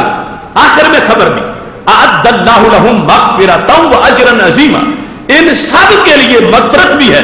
ان سب کے لیے اجر عظیم بھی ہے. تو دونوں کو ساتھ ذکر کر کے مسلم مسلمہ, مومن مومنہ, قانت قانتہ, صائم صائمہ, پھر جمع کے صیغے کے ساتھ یہ ترتیب, یہ انداز, یہ اتنی عظمت کہ خالق کائنات جل جلالہ نے ہر بس مردوں کا بیان کیا, ساتھ ہی فوراً عورتوں کا بھی بیان کیا. یہ جس کی تجویز پر اتنا بڑا اعزاز والا یہ حصہ نازل ہوا وہ حضرت ام عمارہ رضی اللہ تعالی عنہا ہے, جو کہہ رہی تھی محبوب ہر طرف مردوں کا تو ذکر ہے, عورتوں کا ذکر نہیں ہے. اب یہ ہے عورتوں کا اس انداز کا ذکر کہ رب ذوالجلال نے آیت نازل فرما دی. اب کسی کی مجال ہے کہ عورتوں کا ذکر کیے بغیر آگے بڑھے, کوئی غوث, کوئی کتب, کوئی زمانے کا بہت بڑا پیشوا نہیں. اس کو جب قرآن پڑھنا ہے تو پڑھنے میں یہ ترتیب رکھنی ہے, ان المسلمین والمسلمات والمؤمنین والمؤمنات والقانتین والقانتات. یہ نہیں کہہ سکتا کہ ان المسلمین والمؤمنین درمیان میں مسلمات کو چھوڑ جائے, یہ حرام ہو گیا, ناجائز ہو گیا. جس نے بھی پڑھنا ہے اس نے یوں پڑھنا ہے کہ جب ایک بشر مومن کا کیا ہے بیان, مومنہ کا ہوگا تو پھر مرد کا دوسرا آئے گا, ورنہ نہیں آئے گا. تو یہ رب ذوالجلال نے اتنا نوازا اور یہ واضح کیا کہ اسلام کے اندر کتنی بڑی شان ہے خاتون اسلامی کی، اس کو اوصاف دیتے وقت رب ذوالجلال نے اس انداز میں ذکر کیا ہے۔ اور حضرت ام عمارہ رضی اللہ تعالی عنہا نے یہ سعادت پانی تھی، ان کے ذہن میں خیال آ گیا، انہوں نے تجویز پیش کر دی، ابھی سرکار کے دربار سے اٹھی نہیں ہے، رب ذوالجلال نے ان کی بات پوری فرما دی ہے۔ قیامت تک کی خواتین اسلام کو حضرت ام عمارہ کے نام کو سلام کرنا چاہیے کہ جنہوں نے ان کی نمائندگی کرتے ہوئے رب ذوالجلال کے دربار میں نبی علیہ الصلوۃ والسلام کے سامنے یہ درخواست پیش کی، اور اتنا بڑا اعزاز ان تمام کو ہمیشہ کے لیے میسر کر دیا گیا اور اتنی بڑی عظمت میسر آئی ہے۔ حضرت ام عمارہ رضی اللہ تعالی عنہا کا یہ سارا کردار، اس کے اندر ان کی محبت جو تھی نبی علیہ الصلوۃ والسلام کی ذات کے ساتھ، وہ واضح طور پر نظر آ رہی۔ آج جو گستاخیوں کا زمانہ اور آج جو بد عقیدگیوں کا دور، اس کے اندر حضرت ام عمارہ کے تمام جو ان کی تعلیمات کے پہلو ہیں ان کو اجاگر کرنے کی ضرورت۔ وہ جو جان ہتھیلی پہ رکھ کے اتنا بڑا کردار ادا کر رہی تھی، یہ سچے عقیدے کی برکت تھی۔ اور کیا تھا عقیدہ حضرت ام عمارہ رضی اللہ تعالی عنہا کا؟ آج کی اہل سنت کی بیٹی، اس کو حق پہنچتا ہے کہ وہ حضرت ام عمارہ کے نام کی تقریر کرے، اور جو بد عقیدہ عورتیں ہیں اور بد عقیدگی کی سنڈیاں جو شجر یقین کے پتے چاٹنے والی ہیں، ان کو یہ حق نہیں پہنچتا، ان کا عقیدہ افورڈ ہی نہیں کرتا کہ وہ حضرت ام عمارہ کی تقریر کر سکے، اس واسطے کہ انہوں نے جو نظریہ بیان کیا ہے اگر وہ آج ملے گا تو اہل سنت کے سینوں میں موجود ہوگا۔ حضرت ام عمارہ رضی اللہ تعالی عنہا کا عقیدہ تھا کہ وہ نبی علیہ السلام کے آثار سے تبرک حاصل کرتی۔ ان کے نزدیک آثار نبی علیہ السلام سے برکت حاصل کرنا نہ بدعت تھا، نہ شرک اور نہ خرافات کا حصہ تھا، بلکہ یہ ان کا ایمان اور یقین تھا۔ اور اس مقام پر حلیہ کے اندر یہ الفاظ موجود ہیں، اور سیرت حلبیہ اور روض الانف ان کے لحاظ سے بطور خاص سیرت حلبیہ اور الروض الانف سیرت حلبیہ جلد نمبر 2 صفحہ نمبر 713 پر یہ الفاظ موجود ہیں کہ جب حدیبیہ کے موقع پر نبی علیہ الصلوۃ والسلام نے احرام کھولا تھا، آگے گئے بغیر ہی اور وہاں سے ہی فتح مبین کی سعادت پائی، اللہ کی طرف سے آیت نازل ہوئی، تو احرام جب کھولا جاتا ہے تو سر کا حلق کروایا جاتا۔ تو جب ہمارے نبی علیہ الصلوۃ والسلام نے سر کا حلق کروایا تو موے مبارک بانٹے گئے، موے مبارک صحابہ میں تقسیم ہوئے۔ تو حضرت ام عمارہ رضی اللہ تعالی عنہا نے نبی علیہ الصلوۃ والسلام کے کئی موے مبارک حاصل کر لے، کسی کو ایک ایک ملا، انہوں نے گچھا پورا موے مبارک کا لے لیا۔ حضرت ام عمارہ رضی اللہ تعالی عنہا اس پر یقین کیا رکھتی تھی؟ فَأَخَذَ النَّاسُ مِنْ شَعْرِ الشَّرِيفِ أَخَذَتْ ام عمارہ طاقات فَكَانَتْ، یہ لفظ ہے جو بڑے قابل غور ہے، یعنی اگر بریلویت کی تعریف لوگ آج ہمارے عقیدے کی بنیاد پر جو ہمیں تان دیتے ہوئے کہتے ہیں، اگر اس کا نام بریلویت ہے تو یہ ساری حدیبیہ والوں کی پھیلائی ہوئی ہے۔ کیسا ہوا؟ حضرت ام عمارہ نے وہ مبارک سنبھال لیے۔ فَكَانَتْ تَغْسِلُهَا لِلْمَرِيضِ، جب کوئی بندہ بیمار ہو جاتا تھا، حضرت ام عمارہ رضی اللہ تعالی عنہا وہ موے مبارک پیالے میں ڈالتی تھی، اور پیالے میں ڈالنے کے بعد پیالے کو حرکت دیتی تھی اور پھر موے مبارک نکال دیتی تھی، تسقیہ اس بیمار کو پانی پلاتی تھی، فیبرأ، بیماری دور ہو جاتی تھی۔ آپ نے اس سے پہلے حضرت ام سلمہ رضی اللہ تعالی عنہا، ام المومنین ام سلمہ رضی اللہ تعالی عنہا کے بارے میں ہم نے فام دین میں بتایا ہوا، صحیح مسلم شریف میں حدیث موجود ہے، جب کسی کو نظر لگتی تھی یا کوئی بیماری، وہ ام سلمہ رضی اللہ تعالیٰ عنہ کے پاس جاتے تھے اور وہ منہ مبارک نکالتی تھی، پیالے میں ڈالتی تھی اور پھر منہ مبارک بہر نکال کے پانی بیمار کو پلاتی تھی، جو بھی بیماری ہوتی تھی وہ صحیح ہو جاتی تھی۔ جیسے ام المومنین حضرت ام سلمہ رضی اللہ تعالی عنہا کے پاس یہ علاج تھا، ایسی حضرت ام عمارہ نصیبہ بنت کعب رضی اللہ تعالی عنہا کے پاس بھی منہ مبارک کا تحفہ موجود تھا، اور ان کا یقین کیا ہے، جو بھی بیمار ہوتا ہے، جس طرح کی بیماری ہوتی ہے، یہ نہیں کہتی کہ فلاں تو ٹھیک ہو جائے گا، فلاں نہیں ٹھیک ہوگا،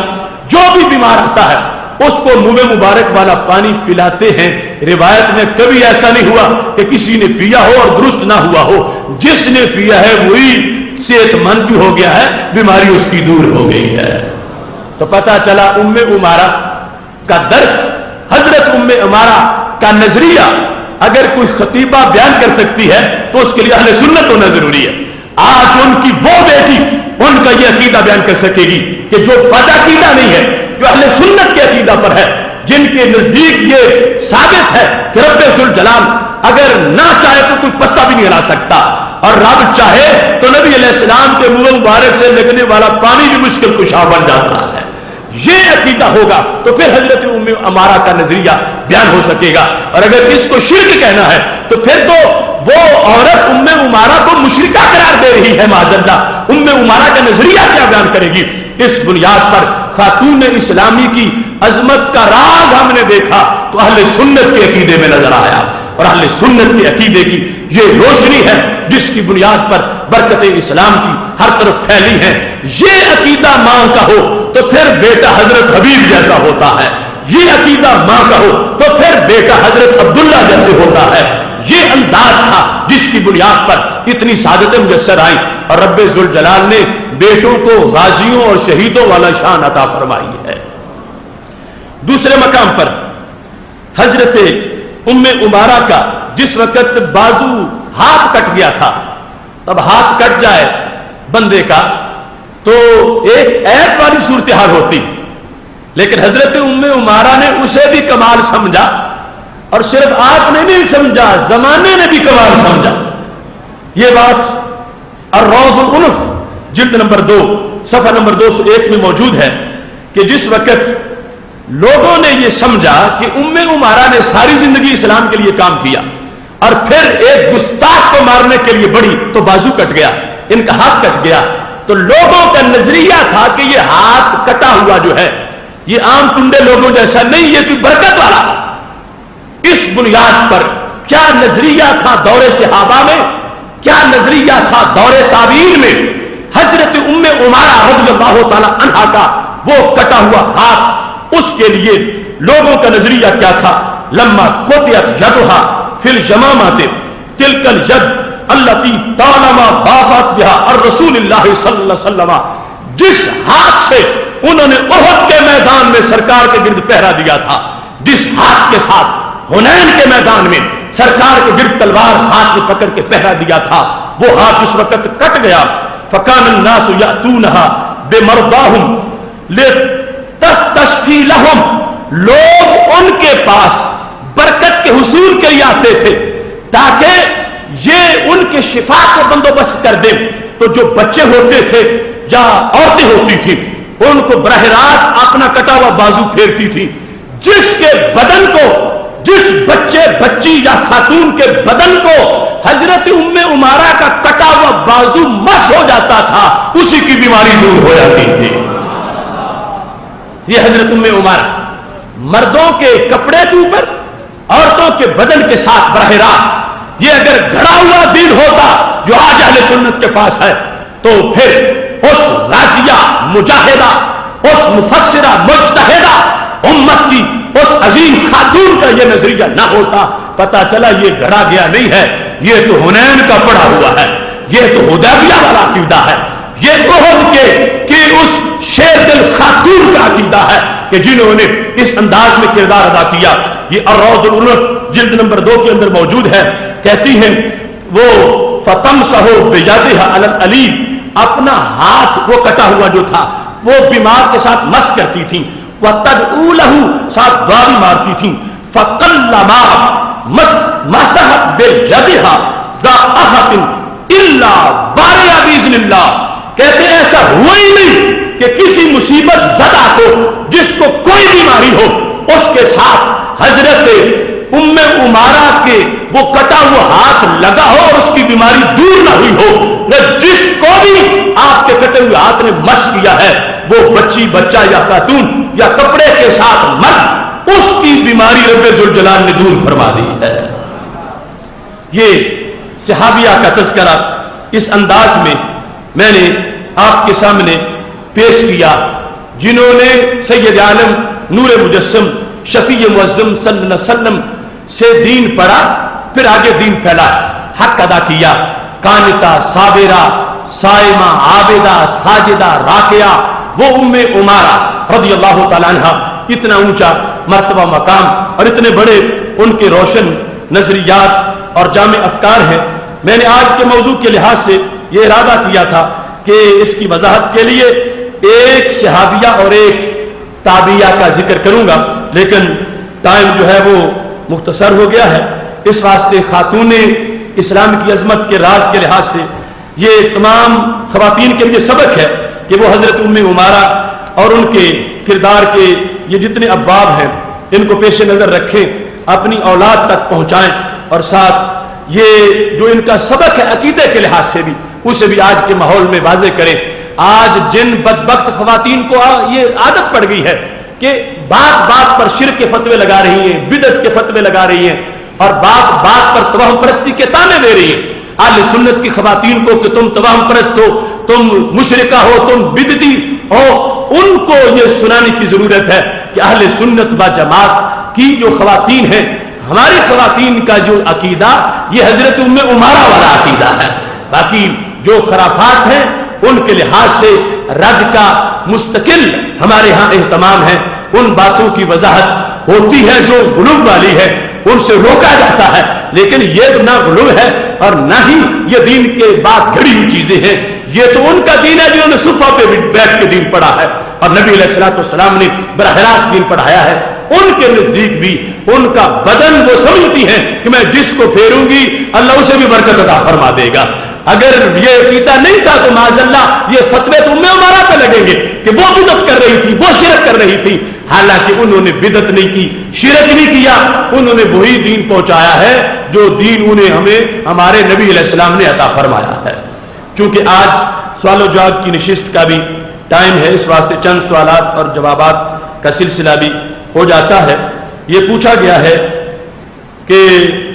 سعودی عرب میں موجودہ حکومت سے پہلے کون سی حکومت تھی، اس کے بارے میں بتائیے۔ خلافت عثمانیہ اس سے پہلے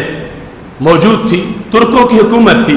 جو عقیدہ کے لحاظ سے اہل سنت تھی، سنی العقیدہ تھے اور اہل محبت تھے، اس واسطے سے انہوں نے محبت کے ساتھ ہمارے نبی علیہ السلام کی ہر نشانی کو محفوظ کیا، اور ان کی محبت کی خوشبوئیں آج تک وہاں موجود ہیں۔ خلافت عثمانیہ کو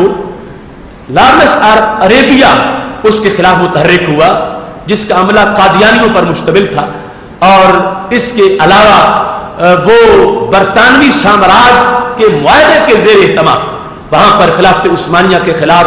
ایسے اقدامات کیے گئے، جس کے نتیجے میں ایک مقامی مختصر سی حکومت بنی، اور اس کے بعد نجدیوں نے برطانیہ کی وزارت خارجہ سے باقاعدہ جو معاہدہ تھا، جو اس کا پرنٹ ملتا ہے، اس کے نتیجے میں برطانیہ کے ٹینکوں کے ذریعے حجاز مقدس پر قبضہ کیا اور ہزاروں لوگوں کو مکہ شریف، مدینہ شریف اور طائف میں شہید کر دیا گیا اپنا اقتدار بحال کرنے کے لیے اور اپنی حکومت بنانے کے لیے۔ یہ سوال پوچھا گیا ہے کہ حضرت بلال حبشی رضی اللہ تعالیٰ عنہ نے اذان نہ پڑھی اور سورج نہ نکلا، حضرت اویس قرنی رضی اللہ تعالیٰ عنہ نے اپنے دانت نبی علیہ السلام کی محبت میں نکال دیے، یہ باتیں کہاں تک درست؟ ان کا کچھ کتابوں میں ذکر موجود ہے۔ حضرت بلال رضی اللہ تعالیٰ عنہ کا اذان نہ پڑھنا اور سورج نہ نکلنا، محدثین نے سند کے لحاظ سے اس بات کو کمزور کہا ہے اور اس روایت کو ضعیف روایت قرار دیا ہے۔ ایسے ہی حضرت اویس قرنی رضی اللہ تعالیٰ عنہ کے بارے میں جو مشہور ہے کہ انہوں نے اپنے دانت نکال دیے، اس کو موضوع کہا گیا ہے، یعنی یہ گھڑی ہوئی بات ہے، اس کا حقیقت کے ساتھ کوئی تعلق نہیں ہے۔ یہ پوچھا گیا مدرسہ میں جو صدقات وغیرہ گوشت یا بکرے چھترے دیے جاتے ہیں، ان کا گوشت سری پائے وغیرہ کیا فروخت کرنا جائز ہے؟ اور ایسے ہی جو گوشت بچ جائے یا کھال بیچنا جائز ہے اور گوشت فروخت کرنا جائز ہے یا نہیں؟ تو اس سلسلہ میں اصل مدرسہ کی ضرورت کے پیش نظر یہ امور ہے، وہ صدقہ ہے اور اس کا استعمال براہ راست بھی ہو سکتا ہے، اس کا استعمال پیسوں کی شکل میں بھی ہو سکتا ہے۔ اگر کسی جگہ ایسی صورتحال ہے کہ صدقہ کا گوشت بہت زیادہ آتا ہے، طالب علم تھوڑے ہیں اور اس گوشت کے ضائع ہو جانے کا خطرہ، تو اب طالب علموں کی ضرورت سے بچا ہوا، یہ نہیں کہ طالب علموں کو نہ دیا جائے اور اس کو علیحدہ بیچ دیا جائے، طالب علموں کی ضرورت سے بچا ہوا بیچا جا سکتا ہے، مگر وہ سارے کا سارا طالب علموں کے جو مدرسہ کے دیگر اخراجات ہیں ان کے اندر اس کو خرچ کیا جائے گا، اس صورتحال میں اس کا بیچنا جائز ہے۔ باقی کھال وغیرہ اور اس کے پائے وغیرہ وہ بھی بیچے جا سکتے ہیں، لیکن وہ مدرسہ کا ملک ہوگا، پیسے مدرسہ کو دیے جائیں گے۔ درود ابراہیمی میں حضرت سیدنا ابراہیم علیہ السلام کے متعلق جو برکتیں آئی ہیں ان کی وضاحت کیجیے۔ تو حضرت سیدنا ابراہیم علیہ السلام درود ابراہیمی میں ان کو حوالہ بنایا گیا کہ کما بارک تعالی ابراہیم، اے اللہ جیسے تو نے حضرت ابراہیم علیہ السلام کو برکتیں دی ہیں ایسے ہی ہمارے نبی علیہ السلام کو برکتیں عطا فرما۔ تو حضرت ابراہیم علیہ السلام کی برکتیں کئی وجوہ سے ہیں۔ ایک تو جو ہمارے نبی علیہ السلام نے فرمایا اس موقع پر جب مکہ شریف میں جب ہجرت کر کے مکہ شریف سے مدینہ شریف پہنچے اور پہلا پھل پکا مدینہ شریف میں اور انصار توڑ کے لے آئے تو ہمارے نبی علیہ السلام نے فرمایا اللہم بارک فی سائنا و مدنا، اے اللہ ہمارے پیمانے میں جس کو ٹوپا کہتے ہیں بڑے سائز کا جس سے مختلف چیزیں ان کا کیل کیا جاتا ہے، برتن میں برکتیں دے جس سے ہم اپنے پھل کو ناپیں گے تولیں گے، اور ہمارے مدینہ میں تو برکتیں دے، اللہم جل دے فے ما جعلت بمکہ من البرکہ، جتنی تو نے مکہ شریف میں دی ہے اس سے ڈبل مدینہ شریف کو دے۔ اس موقع پر ہمارے نبی علیہ السلام نے حضرت ابراہیم علیہ السلام کا حوالہ دیتے ہوئے کہا تھا ان ابراہیم عبدوں کا و خلیلوں کا، اے اللہ حضرت ابراہیم علیہ السلام تیرے بندے ہیں، تیرے نبی ہیں، تیرے خلیل ہیں، انہوں نے مکہ شریف کے لیے دعا کی، تو نے برکتیں عطا فرمائی، میں مدینہ شریف کے لیے مانگ رہا ہوں، جتنی انہوں نے مانگی اس سے میں ڈبل مانگ رہا ہوں۔ تو یہ وہ برکتیں جو مکہ شریف کے اندر حضرت ابراہیم علیہ السلام کی وجہ سے نازل ہوئیں، ان کے لحاظ سے دعا میں کہا جا رہا ہے اے اللہ تو ہمارے نبی علیہ السلام کی دعا پر جو برکتیں نازل پہلے ہی کر رہا ہے ان کے اندر کثرت فرما دے اور ان کے تسلسل کو مزید دوبالا فرما دے۔ ایسے ہی قرآن مجید میں حضرت ابراہیم علیہ السلام کی دعائیں موجود ہیں، انہوں نے دعا میں یہ کہا وَاجْعَلْ لِي لِسَانَ صِدْقٍ فِي الْآخِرِينَ، اے اللہ میں دنیا سے چلا جاؤں تو میرا ذکر آباد رہے، میرا چرچا ہوتا رہے، میرے نام کا لوگ ذکر کرتے رہے، یہ انہوں نے دعا مانگی۔ تو ہم سمجھتے ہیں اللہ کا فیصلہ ہے کہ حضرت ابراہیم علیہ السلام نے دعا مانگی، رب نے ان کی دعا قبول کی۔ آج نماز میں بھی ہم ان کا ذکر کرتے ہیں، درود ابراہیم میں پڑھا جاتا ہے، لیکن ہمارے نبی علیہ السلام کی شان کیا ہے؟ رب ذوالجلال نے آپ کو دعا کی نوبت نہیں آنے دی، خالق کائنات نے پہلے فرما دیا ورفعنا لک ذکرک، ہم نے محبوب تمہارے ذکر کو اونچا کر دیا، اور ہم دعا مانگ کے اللہم بارک والی ہم اپنا نام ان خوش نصیبوں میں شامل کرنا چاہتے ہیں کہ رب نے اگرچہ ذکر تو خود ہی بلند کر دیا ہے مگر قیامت والے دن ہمارا بھی نام اس لسٹ میں شمار ہو جو سرکار کے نام اور ذکر کو اونچا دیکھنا چاہتے ہیں۔ اس واسطے وہ برکت ہے اللہ جو تو حضرت ابراہیم علیہ السلام کو دی کہ ان کے وصال کے بعد بھی ان کا چرچا جاری ہے، اے اللہ یہ برکتیں مزید ہمارے محبوب علیہ السلام کو بھی دے، اگرچہ تیری طرف سے سلسلہ جاری ہے مگر ہم اپنی بہتری کے لیے کہ ہمیں بھی اس لسٹ میں شامل کیا جائے جو خیر خواہیں تیرے محبوب علیہ السلام کے تجھ سے دعا مانگ رہے ہیں، جیسے تو نے برکتیں حضرت ابراہیم علیہ السلام کو دیں ایسے ہی مزید برکتیں اپنے محبوب علیہ السلام کو بھی عطا فرما دے۔ اور بہت سی وجوہ ہے لیکن وقت مختصر ہے۔ یہ پوچھا گیا جو پچھلے دنوں خاکے بنے تو اس سلسلہ میں امت پر کیا فرض عائد ہوتا ہے، تو یاد رکھنا امت پر اولین فرض یہ ہے کہ ان گستاخوں سے بدلہ لیا جائے، اور اس کے زیر اثر دوسرا ہے کہ اپنے آپ کو نبی علیہ السلام کی شریعت کا مزید پابند بنایا جائے، سرکار دو عالم صلی اللہ علیہ وسلم کی سنت کا اہتمام کیا جائے۔ خاکے بنانے میں ان کا مقصد یہ ہے کہ لوگوں کے دلوں سے محبت ختم ہو، لوگ انہیں سطحی سا انسان سمجھے، اور جو بھی دنیا سے محبت اٹھتی ہے اور تڑپ کے مدینہ جا پہنچتی ہے، خاکے بنانے والوں کا مقصد ہے کہ محبت ہٹ جائے، لوگ اور کسی سے پیار کرنا شروع کر دیں۔ تو جس وقت تم سنت اپناؤ گے، شریعت مطہرہ پہ عمل کرو گے تو خاکے بنانے والوں کے حوصلے پست ہوں گے کہ ہم جن کا پیار لوگوں کے دلوں سے نکالنا چاہتے ہیں وہ دلوں میں تو ہے، چہروں پہ بھی نظر آنا شروع ہو گیا ہے، وہ لباس اور بدن پہ بھی نظر آنا شروع ہو گیا ہے۔ اس واسطے یہ تقاضا ہے کہ اپنے طور پر محبت کا مزید اہتمام کیا جائے اور دشمنوں سے بدلہ لینے کے لیے مکمل پلاننگ اور منصوبہ بندی کی جائے۔ اور تیسرے نمبر پر امت میں جو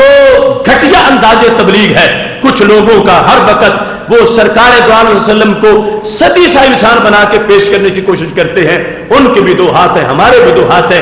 انہوں نے بھی شادی کی، ہم نے بھی شادی کی، یہ نہیں دیکھتے کہ ان کی شادی کا مقام کیا ہے اور ہماری شادی کا کی حیثیت کیا ہے۔ اس طرح کا جو انداز ہے اس کی حوصلہ شکنی کی جائے اور ایسے انداز کو امت سے ختم کیا جائے، پھر وہ تقاضے پورے ہوں گے جو حرمت رسول اور تحفظ ناموس رسالت کے تقاضے ہیں۔ ایسے ہی یہ سوال کیا گیا، کیا حیضہ عورت یا جنبی مرد غسل کے بعد وہی کپڑے پہن سکتا ہے جو اس نے غسل سے پہلے پہنے ہوئے تھے؟ تو یاد رکھیں اگر کپڑوں پر کوئی نجاست نہیں لگی ہوئی تو پھر ان کے پہننے میں کوئی حرج نہیں ہے، اور اگر ایسی نجاست ہے لگی ہوئی کہ جو تر بدن کے ساتھ کپڑا لگے گا تو بدن تک پہنچ جائے گی، پھر وہ کپڑے پہننے جائز نہیں ہیں۔ لیکن اگر بدن خشک ہو چکا ہے اور کپڑا بھی خشک ہے اور کوئی ایسی چیز نہیں جو بدن کے ساتھ لگ جائے تو ایسی صورتحال میں بدن کے ساتھ اس پہلے لباس کا مس ہونا اس میں کوئی حرج نہیں ہے، اس واسطے کہ شریعت مطہرہ میں جو جنبی مرد ہے یا حائض عورت ہے اس کے پسینے کو بھی پاک قرار دیا گیا ہے، یعنی اس کے بدن سے جو پسینہ اس حالت میں آیا کہ جب اس پر غسل فرض تھا، محض وہ پسینہ ہو اور اس کے ساتھ کوئی نجاست اور جو بدن پر لگی تھی وہ نہیں لگی ہوئی تو صرف پسینے کی وجہ سے جو کپڑے تر ہو گئے تھے وہ کپڑے پلیت شمار نہیں ہوں گے، وہ کپڑے پاک ہی شمار ہوں گے۔ تو اس بنیاد پر یہ اصل ہے کہ یہ ظاہری نجاست اگر بدن تو غسل کر کے اس سے دور کر دی گئی، کپڑے پہ لگی ہوئی ہے اور بدن تر ہے، ایسی صورت میں وہ کپڑا استعمال کرنا جائز نہیں ہے، اور اگر اس پر نجاست لگی ہوئی نہیں اور بدن خشک ہے تو ایسی صورت میں وہ پہلے والے کپڑے استعمال کیے جا سکتے ہیں۔ روزہ کے دوران اگر حیض شروع ہو جائے تو کیا روزہ قائم رہے گا یا نہیں؟ روزہ کے دوران اگر حیض شروع ہو جائے تو روزہ ختم ہو جائے گا، لیکن وہ خاتون اس دن باقی دن کا حصہ یوں ہی گزارے جس طرح روزے دار گزارتا ہے، اور بعد میں پھر جو ہے وہ اس کی قضا کرنی پڑے گی۔ یہ روزہ جس طرح دیگر جو اس کے ماہواری کے ایام ہوں گے ان کی قضا اس پر لازم ہے، ایسے یہ جس دن کے اندر ایسا ہوا کچھ حصہ گزر چکا تھا یہ بھی، چونکہ روزہ تجزی کو قبول نہیں کرتا، کہا جائے کہ آدھا تو ہو گیا ہے آدھا پھر رکھ لوں گی، ایسا نہیں، یہ ہوتا ہے تو سارا ہی ہوتا ہے اور نہیں ہوتا تو سارا ہی نہیں ہوتا۔ اس بنیاد پر اگر 5 منٹ بھی غروب آفتاب میں رہتے تھے اور ایسی صورتحال خاتون سے بن گئی تو وہ روزہ ختم ہو گیا، اس کی جگہ اسے پھر روزہ رکھنا پڑے گا جس کو قضا کا روزہ کہا جائے گا۔ یہ آج کا اہم موضوع تھا۔ اب انشاءاللہ کل کا موضوع شرمگاہ کی حفاظت بڑا اہم موضوع ہے، اس کے بعد امر بالمعروف اور نہی عن المنکر، اور اس کے بعد قسطوں کا کاروبار۔ یہ 3 موضوعات جو ہیں ان پر خطاب کے لیے ہمارے مبلغین آپ کے پاس جلوہ گر ہوں گے۔ حضرت علامہ مولانا محمد عابد جلالی صاحب، حضرت مولانا محمد فیاض جلالی صاحب، حضرت مولانا محمد اعظم اشرفی صاحب، آپ نے بدستور اپنی حاضری کو برقرار رکھنا ہے اور علماء کرام کے وہ خطابات سماعت کرنے ہیں، اور اس کے بعد انشاءاللہ پھر تسلسل سے ہمارا یہ سلسلہ آگے چلتا رہے گا۔ بالخصوص ایک موضوع حدیث کرتاس والا وہ ویسے اتوار کے دن آ رہا تھا لیکن اب اس کی جگہ قسطوں کے کاروبار والا موضوع ہوگا اور وہ تفصیل کے ساتھ پھر بعد میں میں اس کو انشاءاللہ بیان کروں گا۔ الحمدللہ رب العالمین والعاقبۃ للمتقین والصلاۃ والسلام علی رسولہ الکریم۔ یا الہ العالمین رسول اللہ صلی اللہ علیہ وسلم کے عظیم مرتبہ کے طفیل ہماری اس نشست کو اپنے دربار میں قبول فرما۔ یا اللہ نبی اکرم نور مجسم شفیع معظم صلی اللہ علیہ وسلم کے عظیم مرتبہ کے طفیل ہم سب کو اپنے فضل کے خزانے عطا فرما۔ یا الہ العالمین ہمارے آج کے پروگرام کے میزبان حاجی شیخ محمد صدیق صاحب گلشن عائشہ والے پیپلز کالونی والے اور حاجی نور محمد صاحب اللہ بخش کالونی والے، اے اللہ ان کے اس عمل کو اپنے دربار میں قبول فرما۔ یا اللہ ان کے جتنے بھی فوت شدگان ہیں ان کی بخشش فرما۔ یا اللہ ان کے رزق ایمان عمل میں برکتیں عطا فرما۔ یا الہ العالمین آج کے اس پروگرام میں جتنے حضرات و خواتین نے شرکت کی ہے، یا اللہ ان سب کو اپنی طرف سے اجر عظیم عطا فرما۔ ہمارے اس پروگرام کے لیے UK ڈربی سے محمد سلیم رضوی صاحب نے 20,000 روپیہ پیش کیا ہے، اے اللہ ان کے اس عمل کو اپنے دربار میں قبول فرما،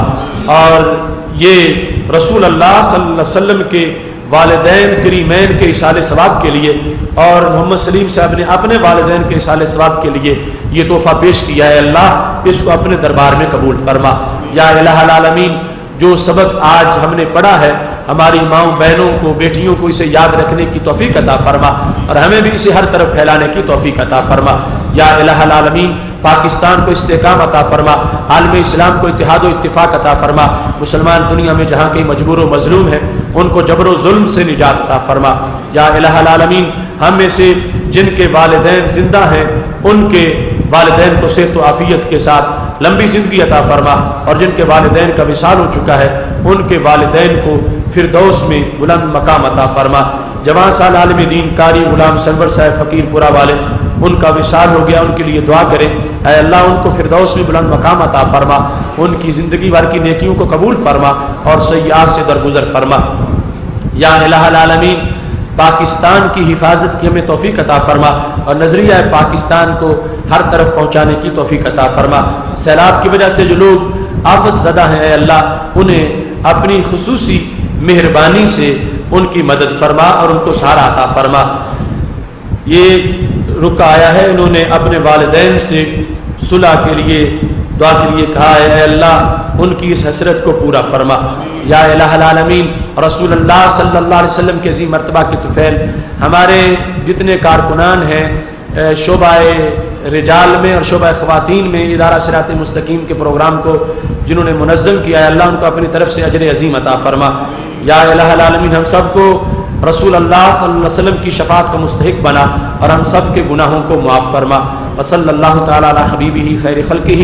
سیدنا و مولانا محمد و آلہ و اصحابہ اجمعین، آمین برحمتک یا ارحم الراحمین۔ تو یہ بالکل جھوٹ ہے، اعلیٰ حضرت فاضل بریلوی رحمۃ اللہ علیہ نے کبھی دیوبند کا رخ نہیں کیا، وہ خود مرکز علوم تھے۔ آپ کو جتنے علوم آتے ہیں، کسی ایک عالم دین دیوبند کے اندر وہ ایسی نہ صلاحیت تھی نہ علم تھا، آپ کبھی ایسا آپ نے نہیں کیا، نہ گئے ہیں۔ یہ لوگوں نے اپنا قد بڑھانے کے لیے اعلیٰ حضرت کے لحاظ سے ایسی باتیں گھڑی ہوئی ہیں، آپ دیوبند کے طالب علم نہیں تھے۔ یہ پوچھا گیا کہ ایک شخص مریض ہے دمے کا اور دن میں وہ 3-4 مرتبہ سپرے نہ کرے تو گزارا نہیں ہوتا، تو اس کا کیا حکم ہے؟ تو اس کے لیے یہ ہے کہ روزہ سب کے لیے برابر ہے، روزہ رکھنا ہے تو پھر روزے کی جو حقیقت ہے اسے برقرار رکھنا پڑے گا۔ اس کے لحاظ سے امساک کا رکن ہے، طلوع صبح صادق سے لے کر غروب آفتاب تک کھانے پینے سے اجتناب۔ تو یہ سپرے سے انسان کے حلق میں دوائی داخل ہوتی ہے جو اندر اس کی آنتوں تک پہنچتی ہے، اس کی وجہ سے یہ مفتر صوم ہے، سے روزہ ٹوٹ جاتا۔ اگر کوئی ایسا کرے گا تو اس کا روزہ نہیں رہے گا، اس کے بغیر اسے اپنا روزہ مکمل کرنا ہے۔ لیکن یہ کوئی میں سمجھتا مشکل نہیں ہے۔ میرے سامنے کئی ایسے مریضوں کی مثالیں ہیں جنہیں 10-10 سال ہو گئے، ان کے دل کے وال بند ہیں، مگر انہوں نے بڑھاپے کے باوجود آج تک روزہ ترک نہیں کیا رمضان شریف، اور نہ ہی انہوں نے ایسا کوئی سپرے استعمال کیا، اور اچھی طرح روزہ ان کا مکمل ہو جاتا ہے۔ ان کی کہ لاغر ہونے سے، نہیں ہونے سے میں واقف ہوں، ان کے روزے دار ہونے کو میں جانتا ہوں، اور دوائی کبھی انہوں نے حالت روزہ میں استعمال نہیں کی۔ تو جو بندہ کوشش کرے گا انشاءاللہ اللہ کے فضل سے اس کا روزہ مکمل ہو جائے گا۔ نماز تراویح کے اندر اگر ہم 6 سپارے کا ایک رکوع چھٹے پارے کا چھوڑ دیتے ہیں تو کیا ہم اگلے دن 7ویں پارے کے ساتھ اس کو ملا کے پڑھ سکتے ہیں؟ تو اس میں اجازت ہے، یعنی جو رکوع رہ گئے آخر سے اگلے دن وہاں سے تراویح شروع کی جائے اور اس کو اگلی منزل کے ساتھ جو ہے وہ ملا لیا جائے۔ تو یہاں پر اس میں پوچھا گیا ہے سجدہ تلاوت کے لحاظ کہ نماز تراویح میں اگر سجدہ تلاوت رہ جائے تو اس کا حکم کیا ہے؟ تو نماز تراویح کے اندر کا جو سجدہ تلاوت ہے وہ نماز کے اندر ہی ادا ہو سکتا ہے، اس کی ادائیگی نماز سے باہر نہیں ہو سکتی، تو یہ ایک حکم رہ گیا نماز کے اندر، اور نماز اس کے ذمہ سے ساقط ہو گئی ہے، یعنی نماز ادا ہو گئی ہے، مگر یہ سجدے والا نقصان اس نماز میں موجود ہے کہ سجدہ تلاوت جو ہے وہ نہیں کیا گیا۔ کسی شخص کے پاس اپنے کاروبار کے علاوہ پیسے ہیں اور ان پیسوں کو پڑے ہوئے 1 سال ہو گیا ہے اور زکوٰۃ بھی لاگو ہو گئی ہے، اور وہ شخص اس زکوٰۃ کے پیسے سے کیا روزے داروں کو کھانا کھلا سکتا ہے؟ تو کیا کھانا کھلانے سے زکوٰۃ ادا ہوگی یا نہیں ہوگی؟ تو یہ یاد رکھنا، افطار کروانا روزہ اگرچہ بہت بڑی نیکی ہے، لیکن زکوٰۃ کے پیسوں سے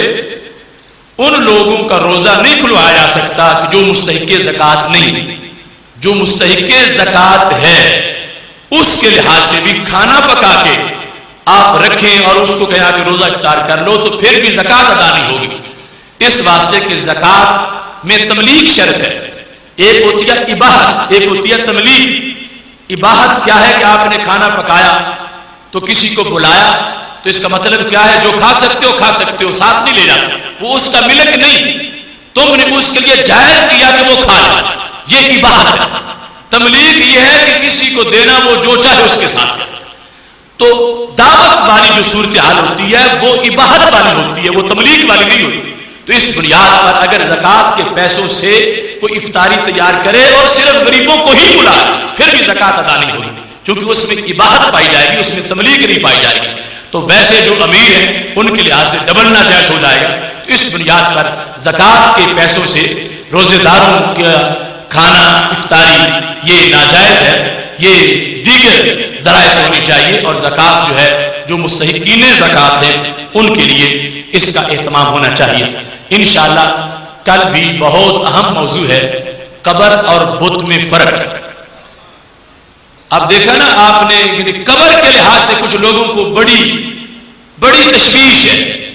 قبروں سے دشمنی ازل سے انہوں نے خرید لی ہے۔ ادھر عام قبروں کو بت کہتے ہیں اور سرکار کی قبر کو روزہ کہنے کے لیے جائز نہیں، اور بت کہنے کے لیے شوق سے کہہ دیتے ہیں معذرت، اور ایسا آپ نے کتابوں میں لکھ دیا ہے صنم کے الفاظ۔ تو اس بنیاد پر وہ عام موضوع جو آج ہر جگہ چھڑا ہوا ہے اس کے لحاظ سے قبر اور بت میں فرق، یہ اہم موضوع ہے۔ قرآن و سنت کی روشنی میں انشاءاللہ اس پر گفتگو ہوگی۔ آپ تمام حضرات و خواتین وقت پہ پہنچ کے اس کو سنیں۔ وآخر دعوانا ان الحمدللہ رب العالمین، الحمدللہ رب العالمین والعاقبۃ للمتقین والصلاۃ والسلام علی رسول الکریم۔ یا الہ العالمین، رسول اللہ صلی اللہ علیہ وسلم کے عظیم مرتبہ کے طفیل ہمارے آج کے پروگرام کو اپنے دربار میں قبول فرما، حاضرین کی دلی نیک تمنائیں پوری فرما، بیماروں کو شفا کامل عاجل عطا فرما، مقروضوں کو قرض سے نجات عطا فرما، پریشان حال لوگوں کی پریشانیوں کو دور فرما، سب کی دینی دنیاوی مشکلات کو حل فرما۔ یا الہ العالمین، جن حضرات و خواتین نے دین کے لیے اتنا وقت نکالا ہے، اے اللہ اپنے خزانہ فضل سے ان کی مدد فرما اور ان کی بیماریاں دور فرما، ان کے عزیز و اقارب کی بیماریاں دور فرما، میرے مولا انہی ہر قسم کی برکتیں عطا فرما۔ ہمارے آج کے میزبان الحاج شیخ محمد سعید صاحب مدنی پرنٹ والے،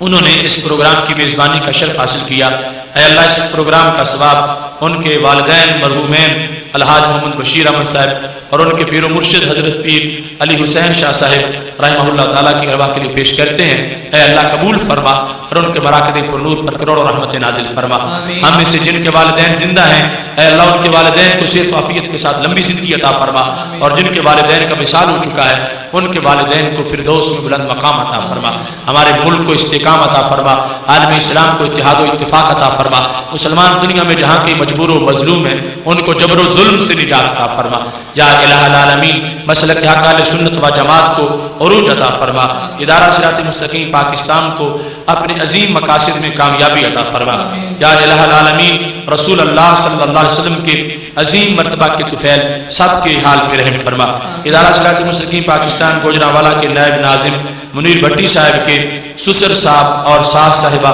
ان کا وصال ہو گیا، ان کے لیے دعا کریں، اے اللہ ان کو فردوس میں بلند مقام عطا فرما۔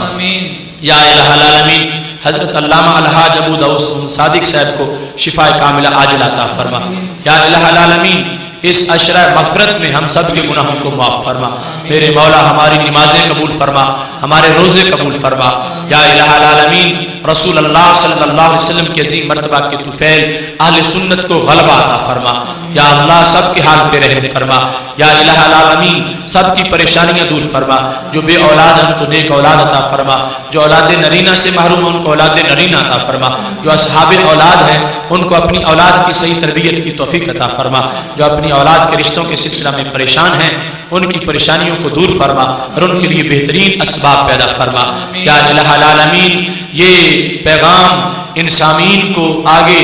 دوسرے بھائیوں تک پہنچانے کی بھی توفیق عطا فرما یا اللہ۔ بذریعہ انٹرنیٹ پوری دنیا سے جو لوگ ہمارے ساتھ اس پروگرام میں شریک ہیں اے اللہ، ان کی دعاؤں کو بھی قبول فرما اور انہیں اپنے فضل کا سہارا عطا فرما یا اللہ۔ جو سیلاب زدگان ہیں اس آفت کی گھڑی میں ہمیں ان کی مدد کی توفیق عطا فرما اور انہیں اپنے فضل کا سہارا عطا فرما۔ وصلی اللہ تعالی علی حبیبہ خیر خلقہ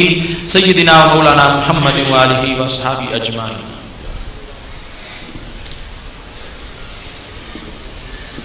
مصطفیٰ جانی رحمت پیلا کو سلام، شمع بز میں ہدایت میلا کو سلام، شمع بز میں